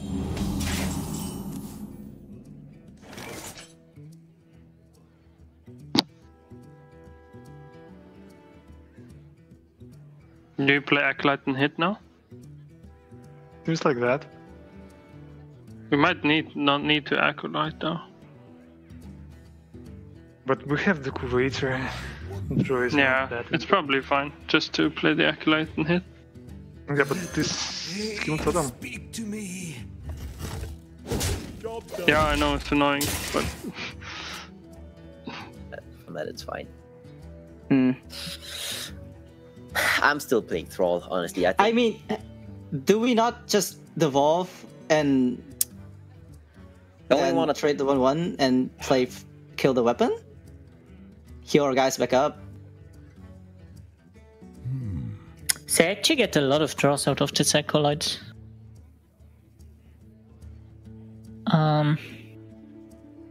They probably don't brawl if we do that, actually. Do they? They wouldn't brawl if we do that. I think I really like devolve here, guys. Yeah, I think I like devolve. I like devolve. I agree. Wait, okay. What about Bloods? I want to think about Bloods here as well. Yeah, Bloodstone is good, right? Isn't it? Yeah, it's good. What about weapon? Just totem trade. Right? Trade the patches and just totem. Yeah.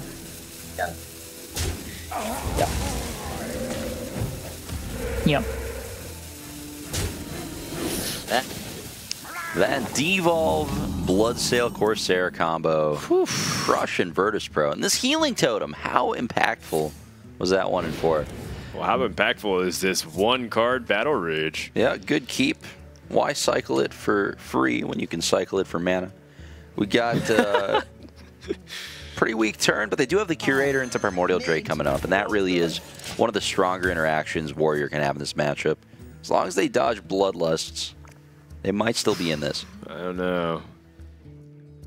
Starting to look kind of bad here. Complexity doesn't even have like even if their opponent brawls, they have good reload with Mana Tide and Thing from Below. Absolutely. Which is a much better board than whatever garbage they have right now. Yeah. This is just a world of options for Complexity right here. All of their plays are strong. They're in a great position. They're poised to make the series 5-1. And they are going to go through Brawl Death Seer play. I like it. Now they're going to have cards like Brawl and Sleep with the Fishes in mind here. So to extend onto this board even further by committing Evolve. Magma Rager getting some playing time. Yeah. The People's Champion. Yeah, Complexity at this point, they're considering Sleep with the Fishes, but they're also considering Brawl. They leave the board as is, it's vulnerable to Sleep, which they top-decked the Whirlwind for. But it's not full clear. Yep, it's not a full clear, but it does keep them in it. I still think that's going to have to be good enough. It looks like Virtus.pro will be able to get an extra point of armor by swinging here first. So expect to see them go for that, but I do think... Do you think they would use the execute here? What do you think, Dan? Instead of the sleep with fishes? Well, in addition to the sleep with fishes. You're definitely sleeping here every time. You have to. How do they have the mana to do that? Ravaging. Oh, my bad. They had 7. Jeez. Okay. Cast your math, man. It's infecting you numbers, as well. All numbers. It's an epidemic, honestly. They missed an armor. Yeah, they missed an armor. Casuals. All right. Wow. You got there. You broadcast enough of Twitch chat, you end up becoming Twitch chat, focusing on the 1 armor gain. Yeah. Order LUL. Yeah. Yeah, but no, you're completely right, though. I mean, it's the fact that Virtus.pro has just not been optimal this game in a lot of areas. It just, the entire series, it feels like they have a lot of like good macro strategies down, but it seems like a lot of small things they're messing up on right now. Yeah, they just have, you know, it's easy to have an off week. There's so many matches you have to prepare for. All these players are playing tournaments, you know, simultaneously to the league. And let's just, let's go ahead and listen on CompLexity and see how they're planning to close out this game. Yeah. Tide and think of if you want to. Now Jade Claws Maratide droids. It's close. Metatide thing doesn't look bad. What about just think from below and Jade Claws? Let me have that. I would actually I think I want to draw though with the Metatide. Actually, yeah, think from below might be better to pressure them. Okay, let's pressure them. Yeah. I would clear this 3-3, so. Yeah. Okay, now I actually like this. It's good pressure. It's not something they want to draw. To deal with as well, right? And if they play like a taunt, then we can bump it and upgrade. I don't know. It just seems. Yeah, okay, I like this.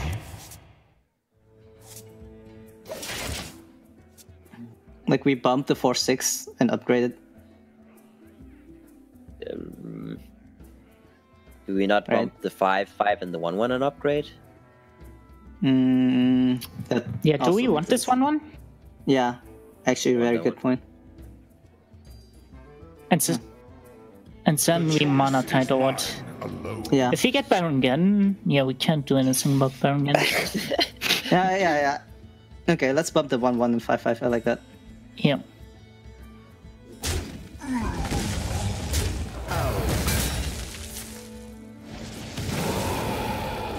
That's good, right? I think so. Do we play the mana mana tide? tides. I think we do still. Yeah, I think we do.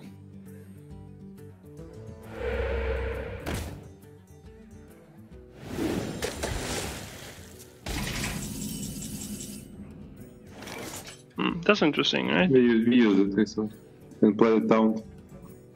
I think you just whirlwind execute. Does executing the other 6-drop make sense in order to play around him evolving it? It's gonna be 7-drop. Seems like that. We keep walls, the mana sets up, and we're okay with that.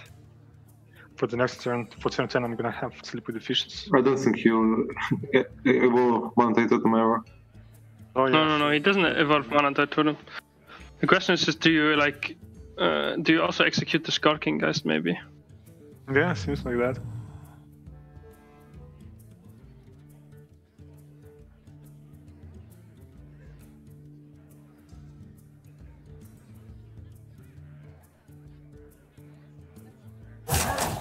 I mean, you could whirlwind execute and then play Ellie Armorsmith, actually. But the question is, does execute get better?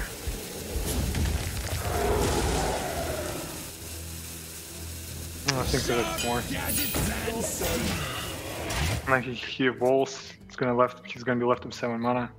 I think one execute, we need to save it.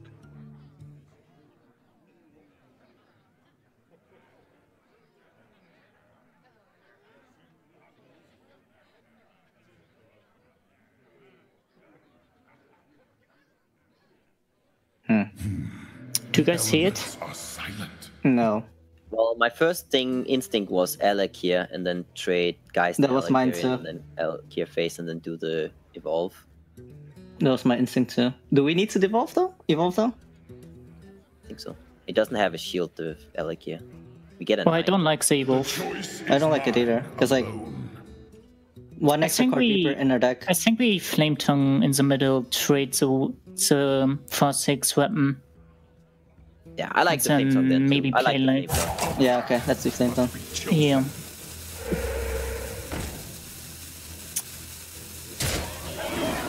Do you play anything else? I was not sure about. Yeah, we should play more. You really want to play the thing here? Yeah. The taunt quest is on 2. They're not gonna finish it anytime soon. Yeah. I would hold back, I think. I think I hold back. It's like they're so far away, and they have to use brawls now. Like they just use an execute. They just use fishes. We know they got the Drake. I don't know. I just don't like getting them the Drake. I feel like this is a turn where they can get away with the Drake. That's true. Oh yeah, that's true. A lot of options for complexity, and that tends to happen when you are a million cards ahead and on board. They're opting to play around Brawl, which, you know, Virtus.pro did just top deck, and kind of being more reserved with their cards, making sure that they maximize this Death Knight value. How do you feel about the way they're playing this, Dan? Who? Complexity? Complexity, yeah. I think in the end, I definitely agree that holding on to Evolve is good because they haven't seen a Brawl yet, and they don't want to overextend in resources, and what Evolve does is it gives you a lot of meat to your board. I do like the idea of threatening the Warrior with some kind of pressure. So, like, playing Thing from below last turn was also definitely something to consider because they can push a lot of damage. But because Primordial Drake is guaranteed in the hand with Curator, I think that's fine because they don't have a good clean kill. It ends up being okay. They did end up drawing Portal, which I think, ironically enough, would have actually been lethal. But in the end, it's fine, I think. They're so far ahead, I think you don't need to just throw the game at any capacity. Right. Alec here getting full value here. Ooh. This is disgusting. Wow. Tell me, Dan, is that Maelstrom Portal good here? I can't tell. Well, it ends up hitting nothing. Kills Hatchling. Okay, yeah. But I'm saying in a lot of cases right now, Warriors playing nothing. But man, if they get Jade Lightning, for example. Virtus.pro is about to be cheering on Flame Tongue Totem as they inevitably play Brawl to stay alive. It's pretty funny. You have, you know, a protector of the king of the Paladin class. You have the aspect of magic, and you have a totem that's on fire. Who wins? No. The Triceratops. Nope. Nope. The aspect of magic, Malygos. What a shock. Standard brawls for Virtus.pro, and Complexity takes it in the easiest game of their life.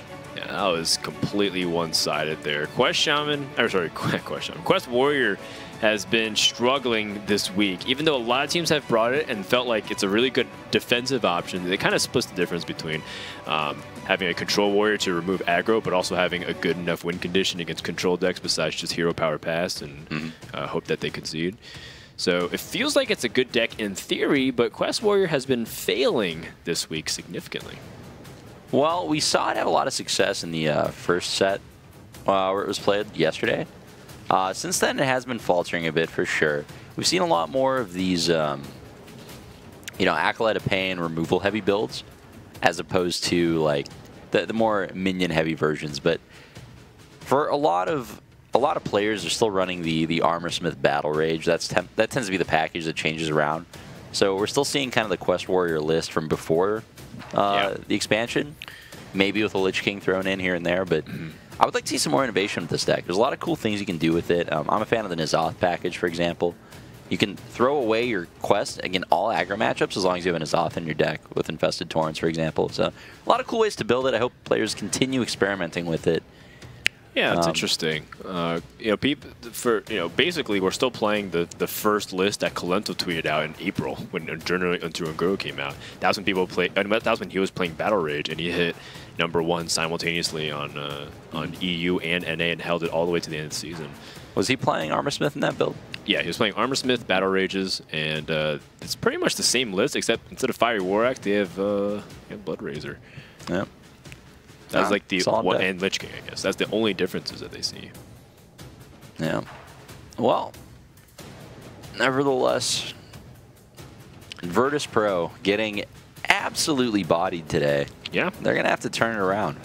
Whatever this remaining list is going to be is going to have to. I think they have Paladin remaining, and they're just trying to avoid playing Paladin. Makes at all sense. costs against Shaman. Tyler's been killing it, both in ladder, both in the series.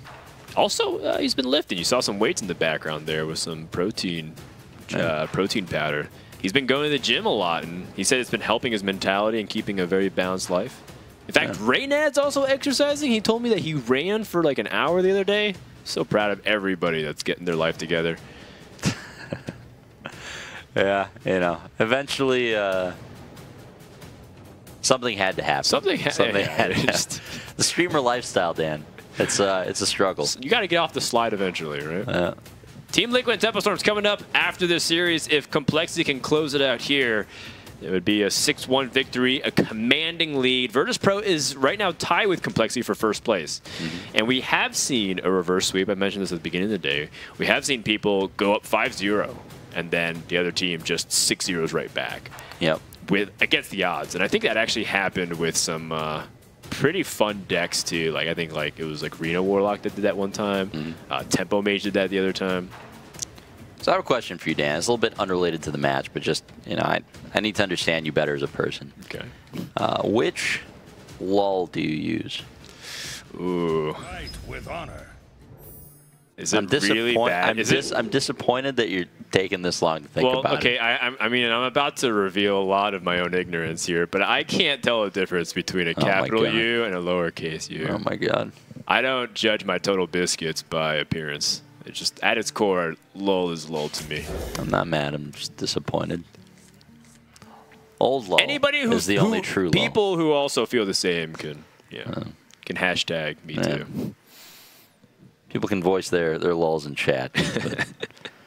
But, new lull is for anarchists. But Control Paladin making a resurgence. Pretty good deck, honestly. Yeah, and Virtus.pro has done really well with Control Paladin in the previous weeks. Yeah, it is a very powerful deck. It has solid matchup against most mid-range and aggressive strategies. I mean, even against Control, you can kind of go over the top of them sometimes. The real challenge comes when you're playing an 11 deck, or a best of 11, a 6-deck format, and your opponent has something that just hard counters Control. And if something like that, you know, does happen, you can get hard countered with this deck, which is probably why Virtus.pro didn't want to pull it out too early. But, you know, if CompLexity is just playing solid ladder decks, it's possible this Paladin could go all the way. I could see it. Yeah, and Control Paladin with a curve like this every game where you get like Loot Hoarder and you guarantee you have board clear in case things get out of control, and you have card draw with Curator in the mid game. I've seen Control Paladin do absurd things in tournament environments where it just like wins when it really shouldn't. And it's been backed up by open events like DreamHack and HCT, and it's been backed up by invitational performances. Yeah, I think it's one of those decks that, especially in open events, has a pretty big edge. And when you can just play like a slower, consistent deck that's kind of solid against the field, and also has an advantage when your opponent doesn't know how to mulligan against it correctly, because they're expecting Murlocs or something like that. Right. You get a big edge over the course of like several rounds. So Ramp, also a deck that tends to overperform in open type of environments. But yeah. So now that we've broken down the early games and kind of talked about the decks and matchup a little bit, what LUL do you use, Reyna? Because it feels like you wanted to bring identity politics into the cast, but Dan, you know, now I'm flipping the question on you. Look, we wouldn't have Trinity Series if it wasn't for the wonderful support of Twitch.tv. And it's here just on Twitch. It's just Twitch. It's just Twitch. They actually specifically yell at me whenever I say Twitch.tv. Yeah. All right. Well, in case they didn't know the URL, you know. So. But yeah, you know, here on Twitch, on the World Wide Web, here on Twitch, the civilized viewers in chat would use the old law. The old so law. just the all lowercase. Oh, yeah. Is that the case? I thought. As much as I love Twitch, they kind of commandeered the original lull. The original used to be all capital, but Twitch took that one. So we had to change it to lowercase u. Yeah. I don't even know, man, the difference. I kind of keep my head in the sand when it comes to all this, you know, important Important stuff. It is. It's the closest thing we've ever. I care about Hearthstone, and let's talk about Hearthstone. Let's go back and listen to the team com and see what they're chatting about. I did.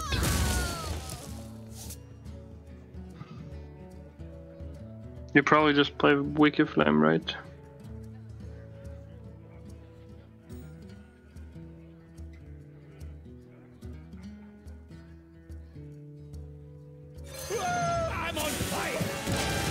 I mean, like, you can consider hero powering.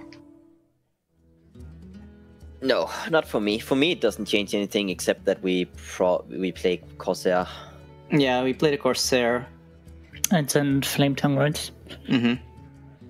It's kind of awkward with the Flame Tongue placement, Positioning. but I don't think we can do anything about that. No. So just like, I think I just put this on the left. It's the only way. Yeah. I'm in charge now.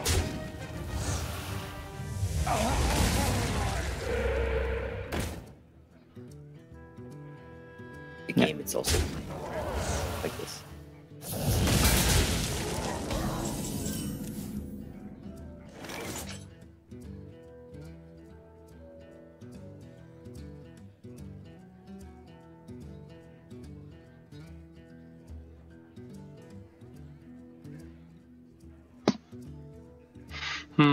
Yeah, I guess I'd have to hero power pass, yeah. I'm thinking about playing the Pyromancer. I don't think it really does anything. It raises with Stonehill at least. Yeah, but that's taking up 1 damage from board. Right. Damage from board, yeah, but if you Hero power more. just hero power, but you don't need double Pyromancer because we have turn 7, turn 8. He's gonna go what? He played double minion, double taunt, right? Double totem. I must move quickly. I mean, I don't like playing Pyromancer. You could, like, in principle, even Pyromancer ones with... You want to Pyromancer ones with Consecration ones with equality, pretty sure. Overall.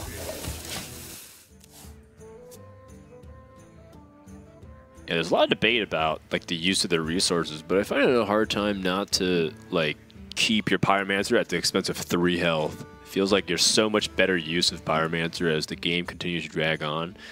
And the way Virtus.pro is like talking is if like this is a tempo-based matchup, because they're saying, oh, we have Curator and an 8 guaranteed, and we have Nazat, so we won't need the Pyromancer. It's like, well, I assume the game might go longer than that, because Shaman's going to try to play resource conservative against a deck that has a lot of AoE clear, won't it?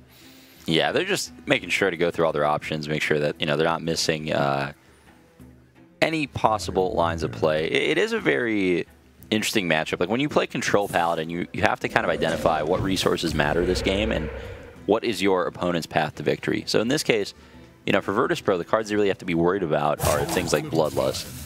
Or Doppelgangster Evolved. So you want to make sure you have an equality clear for the Doppelgangster Evolves, and you want to make sure you're not in Bloodlust range most of the time, like within reason. When it comes to chip damage, that's something that would matter against a deck like Pirate Warrior, for example, or Rogue. But against Shaman, it doesn't really matter. They don't play too much burn. And really, the chip damage just helps put you into Bloodlust range. So I think those are kind of the things they're going to need to be thinking about, and using these Pyromancers efficiently, because they are the only board clears Virtus.pro has, is going to be pretty important here. Yeah, agreed. Virtus.pro picks up another Stonehill Defender. Or sorry, they pick up a Stonehill Defender, excuse me. And there's a lot of good options, but one of the best options at their disposal in Sunkeeper Terram tends to be a much worse option than usual. I have seen the Control Paladins do play tempo a lot of the times, and it ends up working out okay. But yeah, I agree. I don't think this is one of those matchups. Fame Burn Bristle, very nice, just to use as a defensive option. Yeah, you don't mind seeing that. It's not the worst. A little vulnerable to devolve, but better than the other option. They're not devolving anything else. Not sure how I feel about this line of play. It's fine.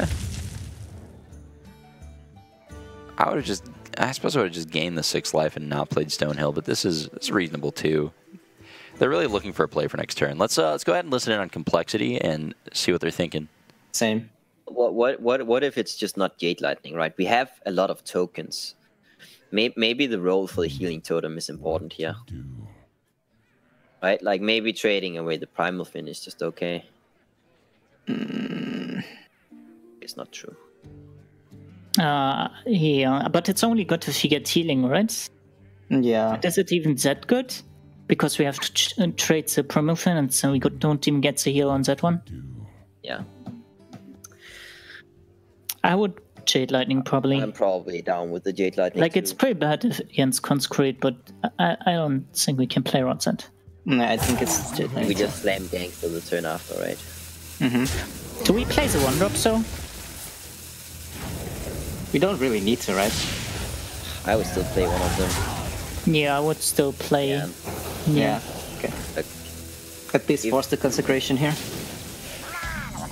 Which is looking good. We could play hero power. But No, the one on top now Alder doesn't make any. the Alder doesn't really do anything. What do you want to say, Alder? But I mean, why would you play Alder here? He just dies. It's the same as the minion. Unless they trade with the Firefly. Next time we play Firefly. next time we play Predator into Dragon into Decay. Yeah, you never really need the... I mean, the Alder gets good with the Stampeding Kodo that you get, but not really, because you need to find an equality No, you first. play Alder every time. So. I don't mind playing the Alder here, because of...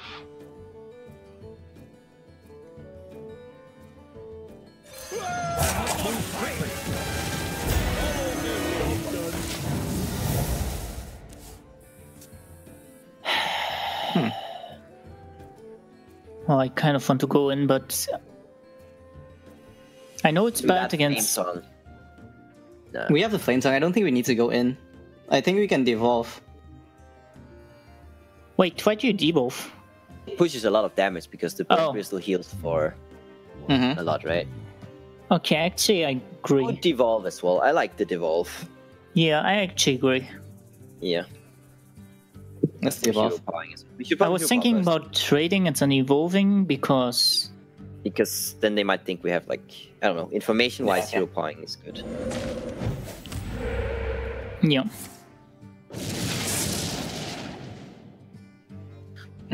So now I can actually trade the 3-1. Wait. Do we trade both 3-1s? Primal Fin. Trade the Primal Fin, right? Oh yeah. But then they can pyromancer. Oh fuck, I fucked up. Oh my god. Did we play anything? Yeah. Yeah. Yeah, we got the reload. I think we'll do that instead.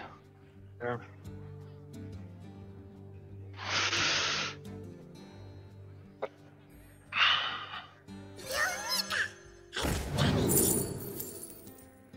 Get the Wikodo.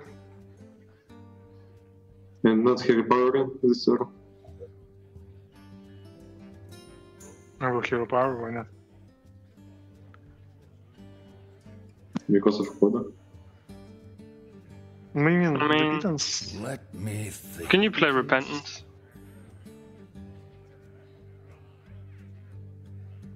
The hippie like Repentance?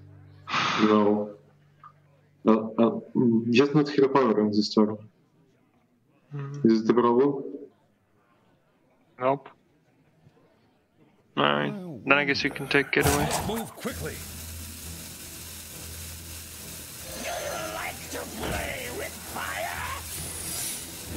Wait, Hero power this turn. I think you hear him power still, right? Yeah. I'll just every time we can't give them pyro. Yeah. Pump the Hydrologist first with the Flame Elemental, right? Yep.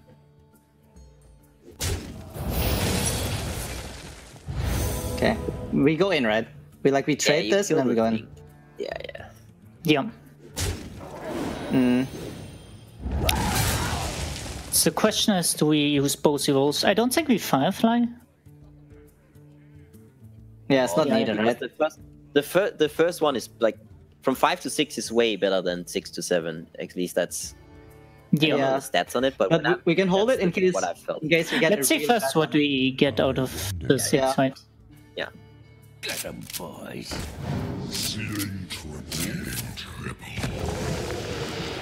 Like this is a bad one, right? 4-3. They might just promo Drake us. And then I we would can trade say we evolve again, but do we? I think we evolve again. Right? I don't know. Yeah, sure, do it. I'm like, they were like pretty bad. Like I gotta be honest. I think they were like really bad. Lucky for us. So just play Pirata. Yeah, probably.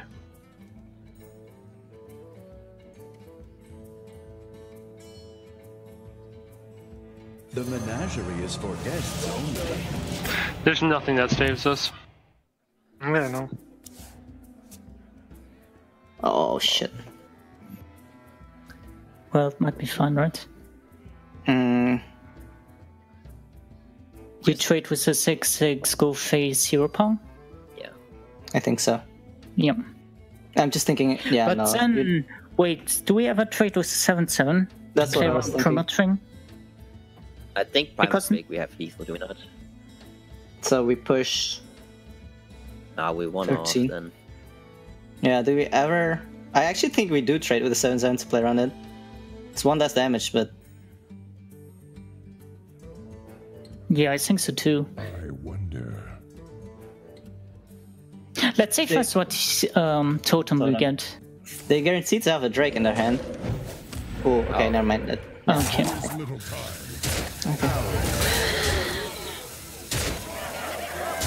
So I missed one damage. Play anything with.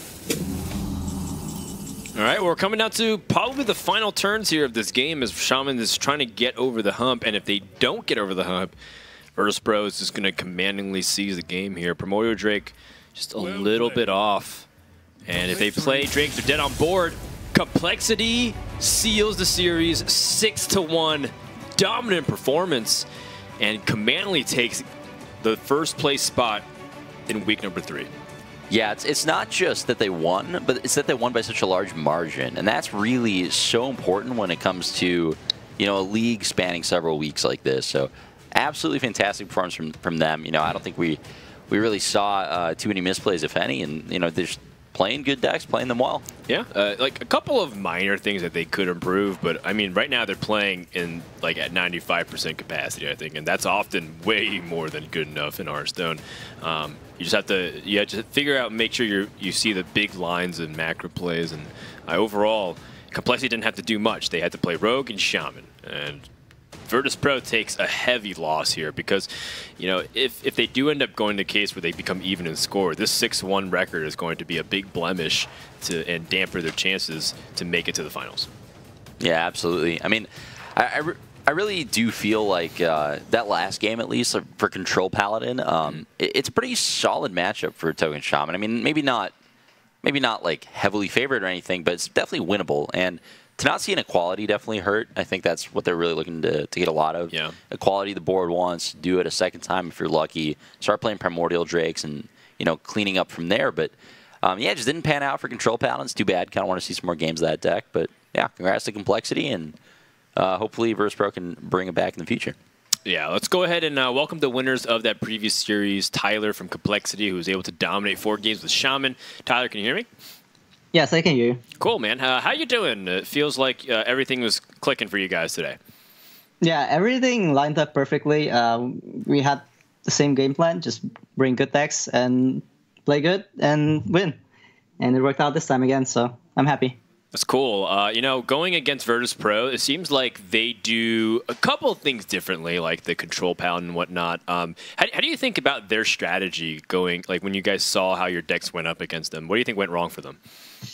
I just think like overall the decks are just weaker, and I just think we we had the better decks, and maybe we played slightly better. I don't know. We would have to look at the VOD, but and then also anticipating what they were playing. So we knew they're probably going to bring a slower warrior, and then we kept Thrall in the Shaman matchup, and that helped a ton.